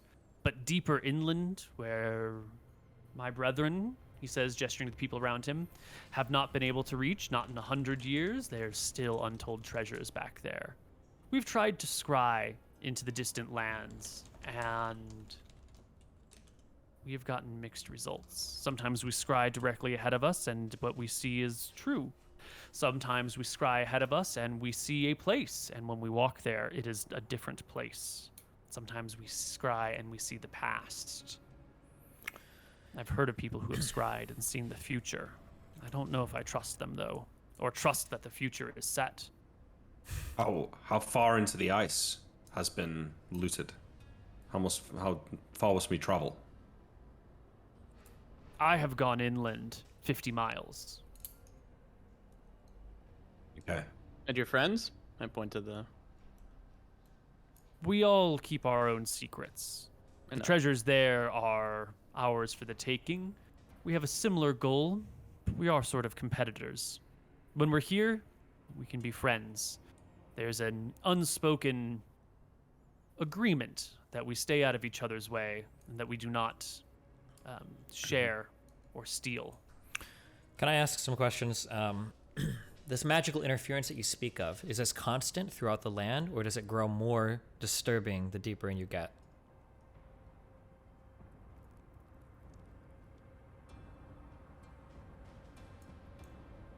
I feel, without statistical analysis or true proof, but my gut tells me that the deeper you go, the more the disruption is. That said, I wouldn't even teleport to the edge. I understand. There's been talks of mooring a ship 100 miles off coast to make it easier to get to. I'm more No one wants interested to in be the first one to try. not a matter of teleportation, but say, for instance, on the very edge, a magical sword, flickers on and off for a moment, but maybe perhaps when you get deeper in, it only works, 50% of the time. Is it consistent? Maybe we could use a light stone or something like that as an indicator as to when the magical energies are He shakes corrupted. his head. Each thing on its own is impacted. It's not a blanket on-off everywhere. It is... How strange. Okay. I and my companion may both cast magic missile at the same three-mouthed bear charging at us, and my missiles may fire, and my allies may not. Have you ever had any items, any magical items or potions or scrolls permanently dispelled upon leaving the lands? No, No? not permanently. And then a question. I'm sure you guys are no strangers to drinking potions. If you drink a potion and were it not to work, are you able to consume another one immediately after? I think only a madman would try that, Tyrael. Who would Sound know? like Mad Lands. As the man in blue armor says, yes. If it does not work when you drink it, should you drink another, they will mix, and when they can take effect, they will both reside in you. It would be a deadly mistake. If you drink a potion and it does not take effect, it may take effect hours later, minutes later. It may fizzle entirely. It is a place of broken magic. Do you see the stars above you when you're in that place? When the skies are clear, we see the stars. Does The gods clerical watch magical over us. work ever? It's never worked. We have our ways of determining the outcome of teleportation, but should it fail, or should it prove too risky, how much would it cost us to have you aid us in passage there? Those that sail the ships may take you. I myself would not like to. You could book passage for 400 gold, Okay. 500. Um, We not we say we did bring an extra pound of mithril with us. If you were to give us any more, maybe pointed information about the direction in which we may head to discover any of the magical items there.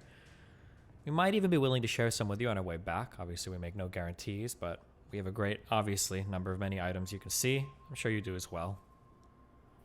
He points to one of the brothers. This man has said you're specifically looking for lavender ion stones. That's true. That is what we're looking for, but we may come across something else that catches our eye as well. Sounds like you've done your share of treasure digging, and I'm sure you've come across stuff that you didn't know you needed until you found it.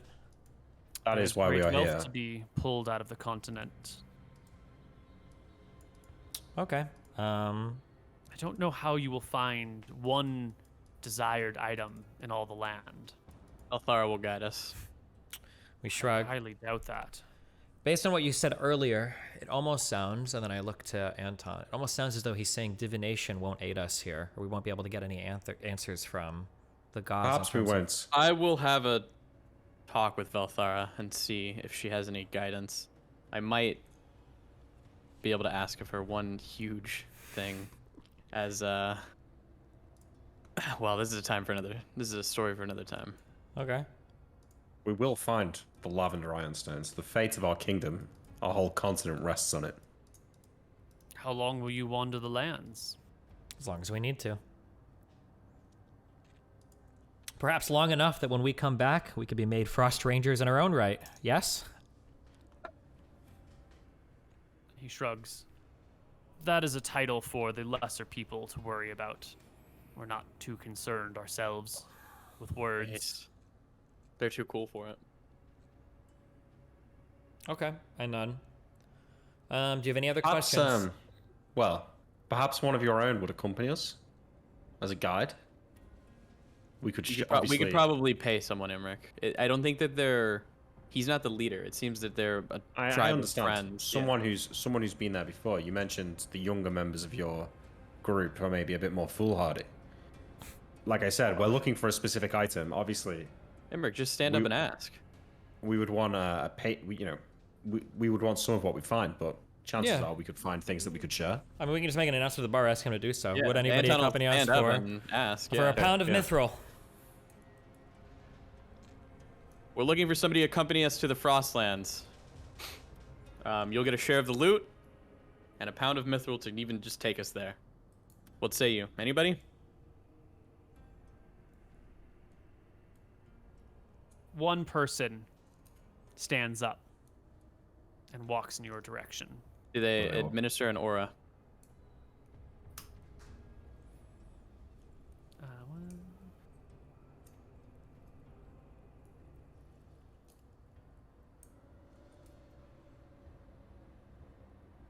It is 5, 6, 7. It is a halfling male. Of course it is. Yeah. Did they admit Short little Nora? guy is like 3 foot tall, 47 pounds. You know, Is he maybe decked? in his early 30s. Is the aura vibing? There's no aura being Okay, emitted this by guy's this cringe. person. But there is some magical gear on the halfling as they trot over in your direction.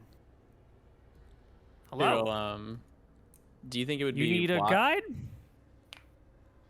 Have you been there before? I guess I translate have. through Anton here. Yeah. And you found remnants of the ancient civilization? I have. You know where to look? I do. Would you be willing to teleport with us if? Fuck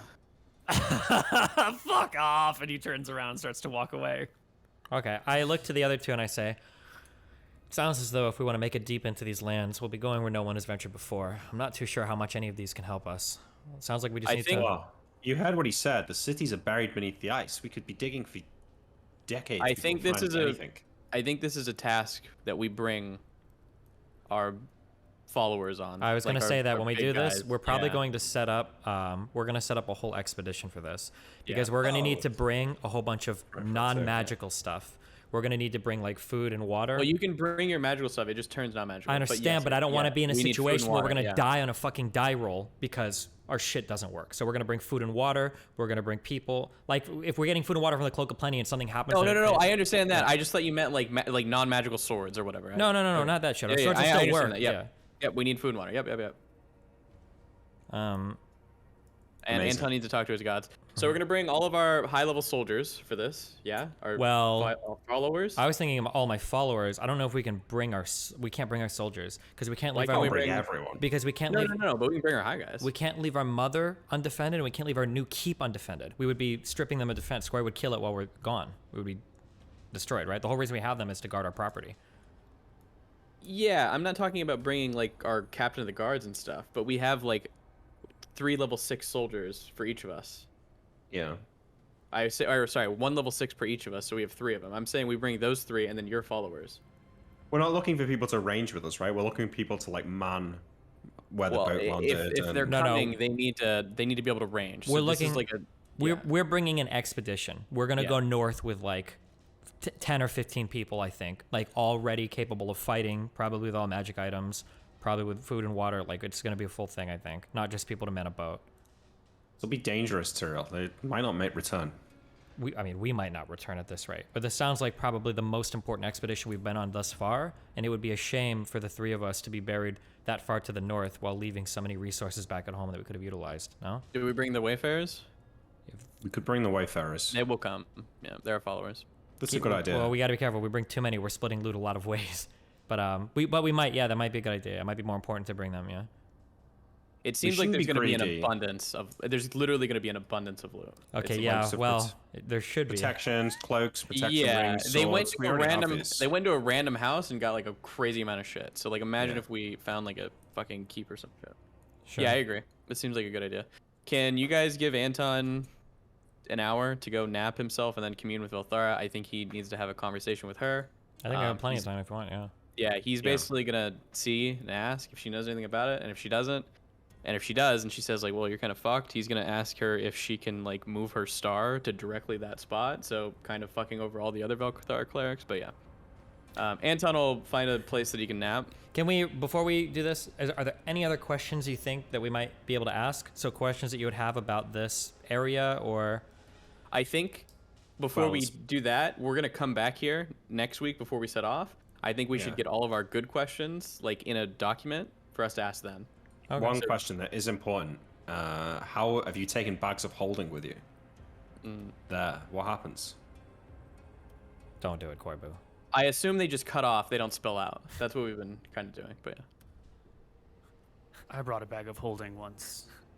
I'd found it for sale here by another Frost Ranger when I was a young man. Don't do it, Koibu. Think about do what you it. I do. loaded Think about what you're saying, my Koibu. food and water in it. Took it up to the Frostlands. For 3 days, it worked fine. Pulled out my stuff as needed, ate, drank. The 4th day, 30 miles from shore, which doesn't sound like a great deal, but when you can only manage 5 or 6 miles a day, it's problematic. I reached into my bag and found it an empty, ordinary bag. I checked it again later that day. Empty, ordinary bag. It's okay, you can go without food for a little while, and there's plenty of snow to melt around. Tried to cast Burning Hands to make myself some water. It fizzled and failed on me. That's fine. We had matches and some wood that we had brought with us, because there's not much wood, especially in the areas close to shore. It's already been burned by rangers for centuries now. Made a little fire, melted some water, was able to drink. The bag of holding was empty the next day. The day after that, and the day after that. Had to return to shore. Brought it back here to Iwan. Still empty. I have no idea where it emptied out to. I don't know if that section of space was closed off, but here, it opened indefinitely again. I was able to fill and pull from it. But what was in it when I was there, 30 miles from shore? Gone for all time. Okay, hear me out. We're going to shrink Emmerich, put him in a bag of holding, wander north until he disappears. When he spills out, he's going to be surrounded by so many riches, and then you grab it all and use the amulet to teleport back home. Oh my god. We've broken the whole campaign. We did that. Assuming they all go to the same place, right? Uh-huh. Yeah, Anton's gonna find a place to nap. Is there like a sleeping spot in the bar? Ooh, all right. No, there's a there's lot to think about here. in town, though. We'll go to the inn. Yeah. Anton goes to the inn. He naps himself. He wakes up. He's in his inn room. He paid for it. He cuts himself. He does the big Velthara V with his blood.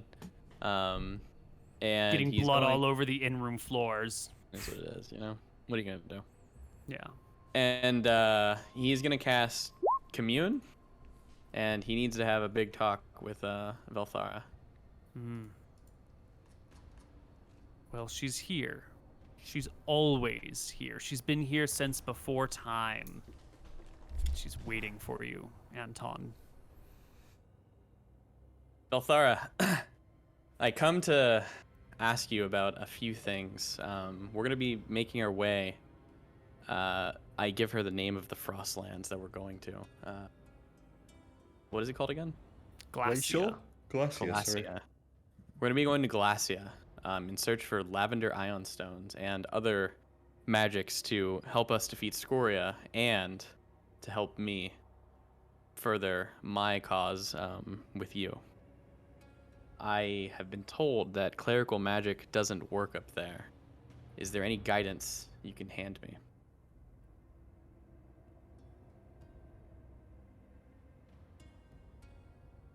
If it doesn't work for the average cleric, I will ask of you one thing, which I don't think I've ever asked for anything before.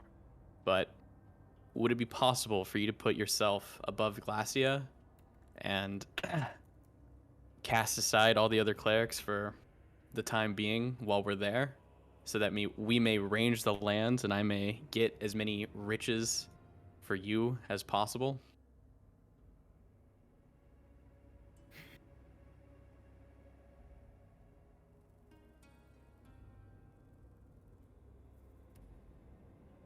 The vengeance being wrought there is as old as the world. I would not disrupt that for anything.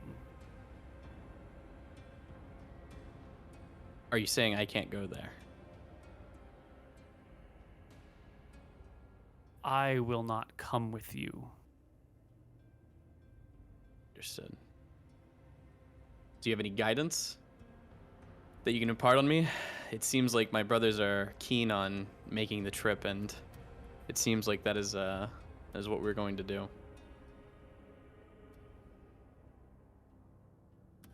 You get a sense that she has some guidance to give you, but she wants a token of your fealty. Something in exchange. I was about to bring up something, actually. Yeah. Yeah. So if I get that, he's going to go into the... I've been thinking a lot, and it seems that these dragon slaying weapons, the dragons are going to come after them, these are a great tool of vengeance. After we kill Scoria, I will be sacrificing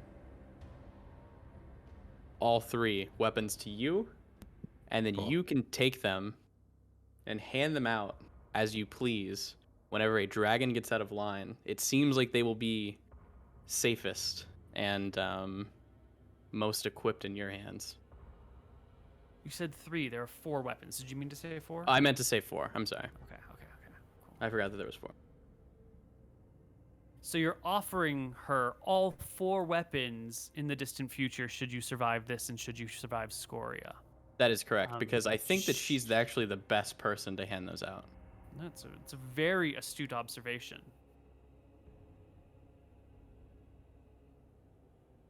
If you can make a down payment of one of the 4 now, she will accept that offer. I gotta think. Hold on. Yikes. That's what we call a rock in a hard place. I'm trying to think, like, what is she gonna give me in return? I know it's not about that, but I think that we need. I think the sad thing is we need all 4 of these weapons to complete the task. So I can More give than her some.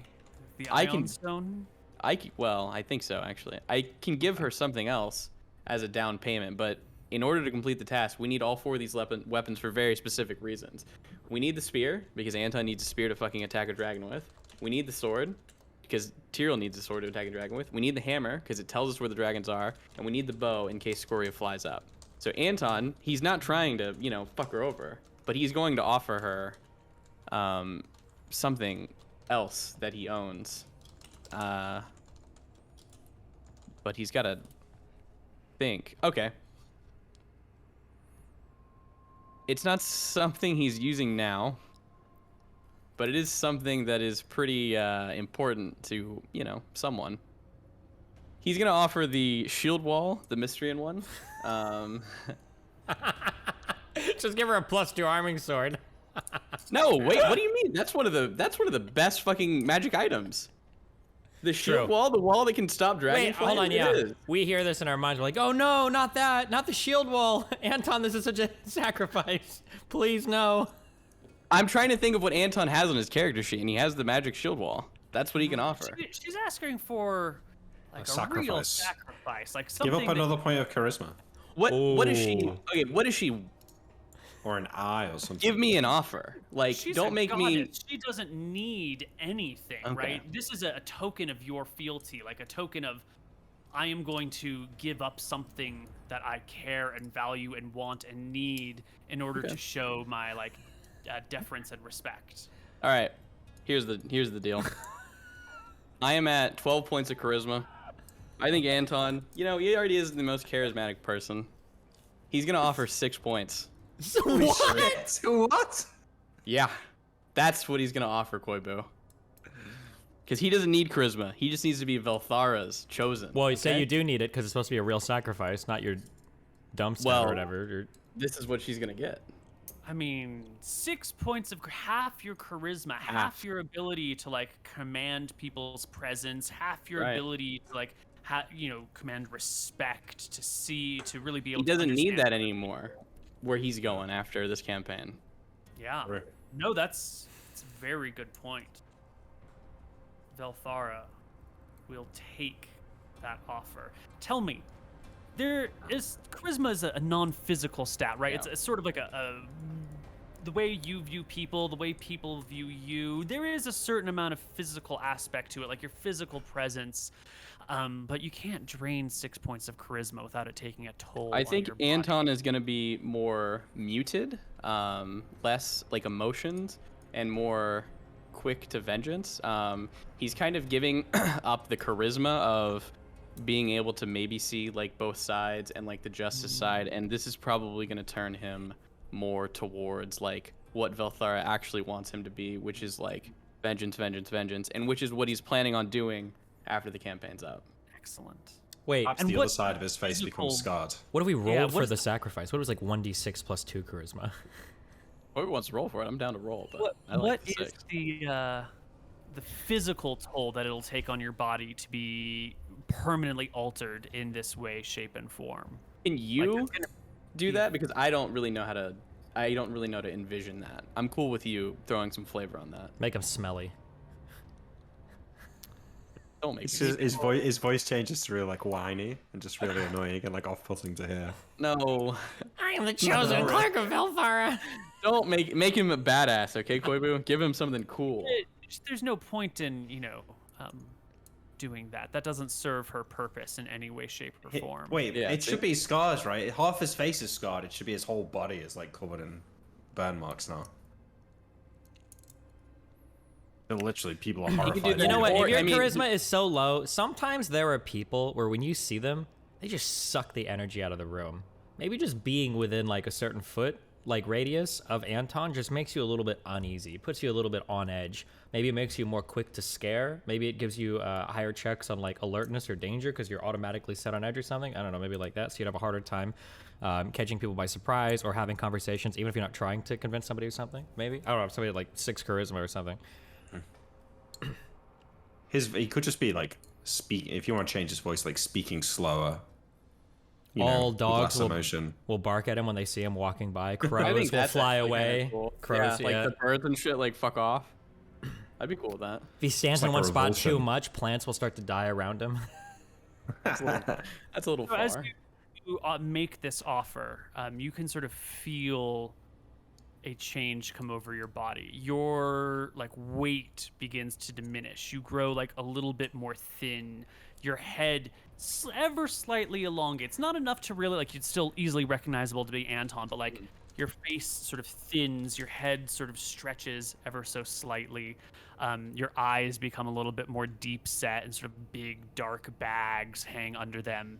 I wouldn't say that you age. In fact, maybe a little bit less of that. Like your skin sort of flattens out and becomes more smooth.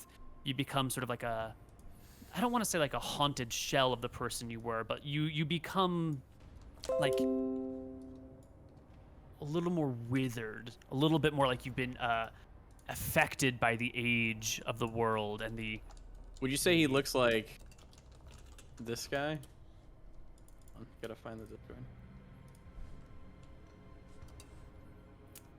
I mean, yeah, Yeah, that was not what I was thinking, but those are dark circles. Those are the tall. That's who I thin made him face. after. There we go. Yeah, nice. So you just look Anton more from, like yeah, he that. looks like Anton from Ratatouille. Yeah, you embody that a lot more, and Good. yes, the people will feel uneasy around you. Yes, the dogs will bark near you. Yes, the horses will be difficult for you to mount unless you're well trained with them. It is a permanent change that has come over you. And a real sacrifice Yes. for a real Oh, wait. reward, which is Oh yeah, what was the reward? She gives you the name of a place that has the ion stones Oh, you're that's good. looking for. Amazing. She also tells you that the language these people spoke has been lost. You're going to need to bring some ability to translate from ancient to modern. I can do that. And Yep. magic is going to be No. faulty here. Remember that. You might read the right words, it might not translate at all, it might falsely translate. But you're going to need a way to read what is written there so you can find your way to the place. Is there a spell that enables you to read other languages? My glasses will let me read. I know any there's language. glasses, but if we can have 2 people do it, we'll know if it's working. Because if you ever disagree on what you read, then we know that somebody's equipment is faulty. But we need at least one other person to double check. I don't think I have that spell. I'm trying to see if my language thing lets me read shit. Yeah, it should do. Yeah. I mean, I don't know how it works, but that is what it's for. just for clarification, it makes it sound like there are no cleric spells over there. Yeah, Okay, just to that's make all. Yeah, that's what I. That's how I read it. Yeah, that's fine. Welcome to fighter class, baby. Let's That's go. why we got the fighter class, yeah. My read languages is literally at 0. I never leveled this ever, so never mind. I wonder if it's worth me just. that is the one skill that can't be beaten by breaking magic. That is. We can I was bring really hoping someone you who had can points do in that. that, but we'll Yeah. see.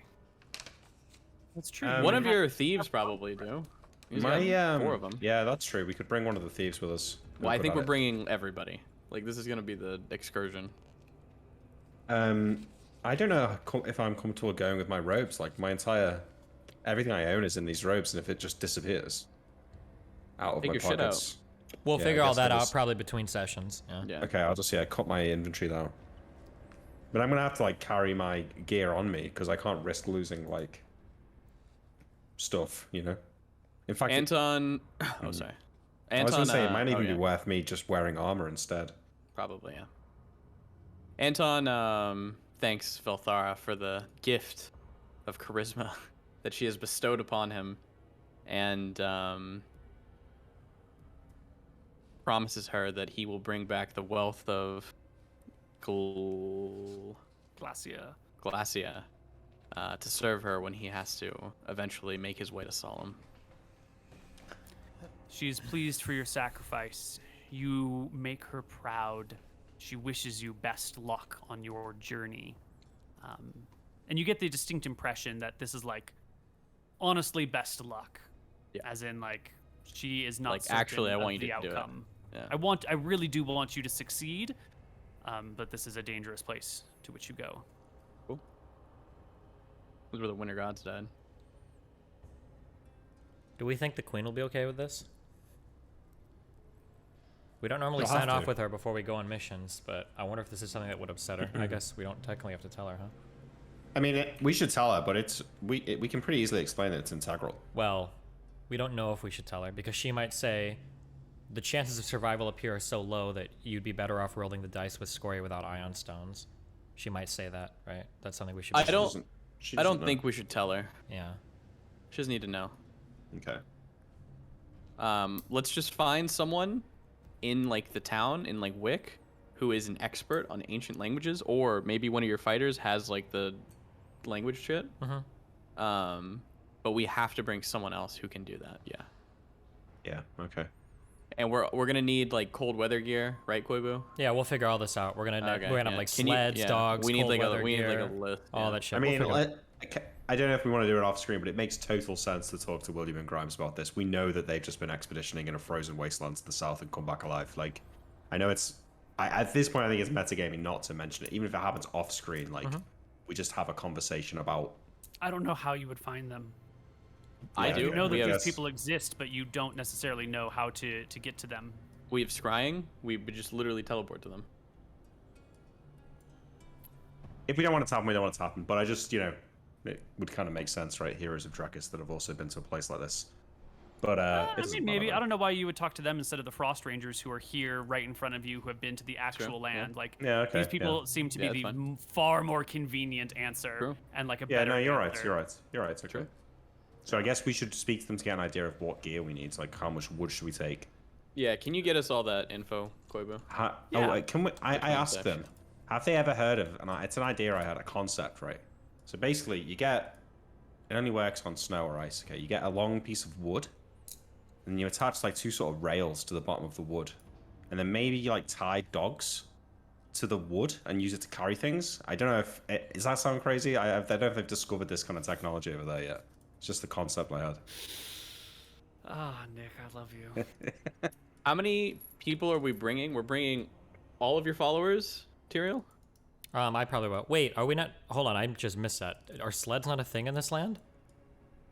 He Oh, is it's making a forbidden technology. joke about another campaign where people from a place that have never seen snow before or never worked in snow before came to a snowy land and Oh, and the invented steep sleds memes. with The meta. steep Yeah, memes. it's Gotcha. steep memes, yeah. Yeah, yeah. Okay. You're taking all your followers, so that's like 4. No, that's Or like are 6 or we- 7 people, I think, right? I don't know how many. 3, times 4, 5, 6 followers, yeah. You're 6. Level And then we're 36. gonna take all of Level our five level is- 6 people. Our Or no. guard captains? No. We have captains of the guards, and then we have our like warriors that were given to us that are all level 6. What, can we talk about that? I don't remember this. Was this just because we got our fighter level high enough, or? Yeah, when Yeah, you our- get to a yeah. certain level as a fighter, you attract followers, and we talked about the swordsmen and the bowmen that you would be getting, and then you each got a leveled person to lead your followers who joined you from fighter level. So you've got the people you've hired and employed to guard your household, and then you've got the like generals is too strong of a word, but captains of your small army that are coming together and forming. Okay, so how much of like an army do we have?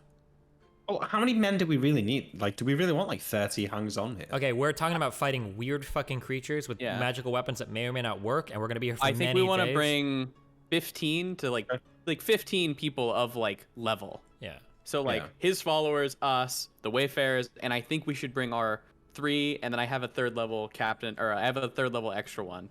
We should bring our 3 level 6 fighters as well. Yeah, don't bring a 3rd level guy. That's just suicide. 6th Really? level, okay. I think so. Yeah. I mean, the guy's gonna have. We'll Guy's fi- gonna we have can- we'll do 13 this- health. We can talk We all can, about yeah, it we can, tomorrow. one-shot. we can talk about that later. That's fine. Yeah. Okay, so I just wanted to get that out there. Okay, cool.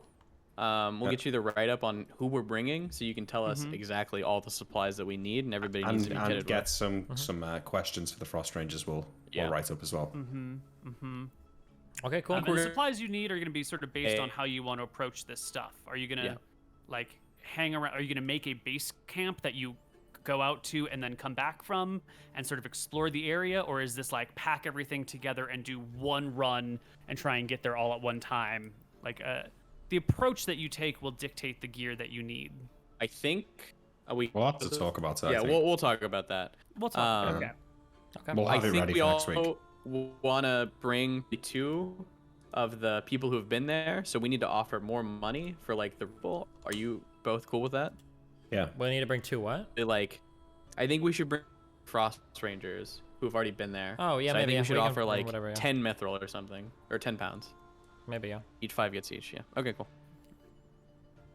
Well, For reference, the name of the keep, which is supposed to contain the ion stones you look for, given to you, this location given to you by Velthara, goddess of vengeance, who seems to be already wreaking some sort of vengeance on this place, yeah. is called Saladin. Saladin. That's the tavern we just met in, or that's the... That's the In- keep that to we need which to go you to, want to yeah. find. Oh, yes. gotcha. Interesting, okay. Does she give us And like if a the general keep- direction? Because there's not going to be fucking signs, right? I would assume if she's giving, well, She let's told ask. you you need to bring a translator, so Okay, maybe there will be road So signs. I guess then. there will be signs. All right. Amazing. Cool. Who want to bring her? Bring what? Should we bring our giants too? No. Okay, this is my meta busy, they're assumption. busy. I could be wrong, but my meta assumption is that if we strip our lands of all of our people, Koibu would find a way to punish that. Like we'd come back and be Yeah, like, I oh, Scoria's agree. riders have raided our shit and now we yeah. fucking lost. Sure. Yeah. When I say I mean like bring 2, not like fucking all of them. Yeah, but sure. Maybe. It doesn't matter. Yeah, we'll figure it all out. We can do it tomorrow next stream. Yeah. What are the questions? Let's move on to that then. Or no questions. Yeah, we have 4 questions. Oh, also something to keep in the back of your mind. My guess is going to be that if Koibu like starts annotating weird shit that doesn't seem relevant, it's probably relevant in somehow. So the fact that that one land in the middle, those people were all super happy in that city, and then to the north they weren't. That is a stark contrast to stuff we've heard in the past. I don't know what that means or Yes. whatever, but like keep that in mind because there's some weird shit going on with that. Okay. Sure. Don't forget that. Okay. Okay. Question number 1. Oh, we almost kind of answered this. Can you sacrifice stuff to gods to give the gods more power? For example, sacrificing to Velthara the greatest anti-dragon weapons in all of history to give dragon-hating followers of Velthara immunity to dragon fear. there is no way mere mortals could increase the power of gods. Cringe. Fuck the gods. What type Yeah, of Anton's. personalities? Oh yeah, go on. Okay. What type of personalities did the brothers have as kids? Did they change over time? I maybe they were different. I don't know. I haven't thought about this I at don't all. know. I don't know if it'd be the relevant to answer the that, current yeah. characters now at all. I talked a Sorry. little bit about that before with the Imric's party sort of carefree attitude and how it's changed with the weight of the responsibility that's been put on him over the last couple of years. I'd say the only change for Tyrael was that initially, like, doing all of the roguish stuff with the uncle was, like, very fun and carefree, and that was awesome. But then as he got older and he saw how much, like, people looked down upon it, then it kind of took on a different, like, a darker tone. It's like, oh, fuck, this wasn't cool. We were just thieves and losers, basically, yeah. Anton kind of learned structure, I guess, in the church. Could you describe what the ideal breakfast your characters would choose to eat? Emmerich. You're just asking me what my ideal breakfast is, aren't you? No, what Essentially. are for your characters? I think it's like a breakfast burrito. That's what I want to eat right now. That's what it is. I think Anton would just eat like a full English breakfast. Seems Nice. about right. Yeah, Good shout. Black pudding on the full English. yeah, Anton Mate. would eat it, sure. You need to say yes. Yeah, good answer. Terry would fill his mug to the brim with a good whey isolate protein shake so that he's just ready to go, Nice. building muscles all the time, not eating unnecessary fats or nasty stuff, just absolutely what his body needs to go, go, go. Find that answer offensive. Next one. Question for Koibu. For your players in this show, as well as Sean, Ryan, Faye, and Greg, which of their characters have you enjoyed playing with the most? Jesus. Wait, say that again? Can you repeat this? Question for Koibu. For your players in this show, as well as Sean, Ryan, Faye, and Greg, which of their characters have you enjoyed playing with the most? You get a question like this every week now, and every week you're does, like, yeah. "Oh, I like all my players the same." I love all my children equally. Okay, narrowing it down. let me mediate here, okay? Let me rephrase this question a little bit. When you play with player characters, like what are certain types of like attitudes or scenarios that you enjoy the most going through, I guess? I hates us all. enjoy characters, or it's hard to.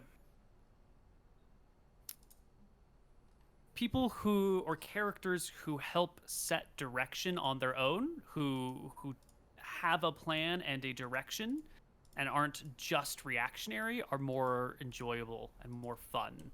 Like the more you say, "This is what I want to do," and I'm like, "Well, that's really hard. It'd be difficult to go there," and you're like, "No, fuck that. I don't care if it's hard. I want to do this." That's the fun stuff for me. Like when Anton says, "Dear Velthara, I will my magic work up there," and Velthara's like, "Lol, no, haha, no magic," and Anton's like, "Okay, what if I sacrifice my dragon weapons and half of my charisma right now? Will you give me at least a little shred? That shit, that's good." Players setting their own direction, making sacrifices, players like taking on burdens or responsibilities because it furthers their own ambition is nice. That is the thing that drives good campaigns. Gotcha. Okay. All right. Well, which player character does that the most? No, I'm just kidding. Okay. Well, hey, I think we should be back next week. Yeah. It sounds like we're not going to get everything done next week. I would imagine that is the case, No. unless we die very quickly. Hopefully we can get all of the pre-planning done like this week Before so the we episode. can do the expedition. The reason why I ask is for the week after, we have a not here. Thanksgiving week on the 25th. Should we? I think it's probably best to just axe that week. Yeah, I don't think I can be fine there by for me. that week. Yeah. Yeah, because Yeah. there's stuff going on and everything for travel. So we're probably just going to miss that one. So, yeah. Okay. Yep. Cool. Okay. Well, in that case, we'll be back next week. Normal time. Yeah. Have fun. That's See you it. guys later. Peace out. Thanks, guys. Up. Bye bye. Bye.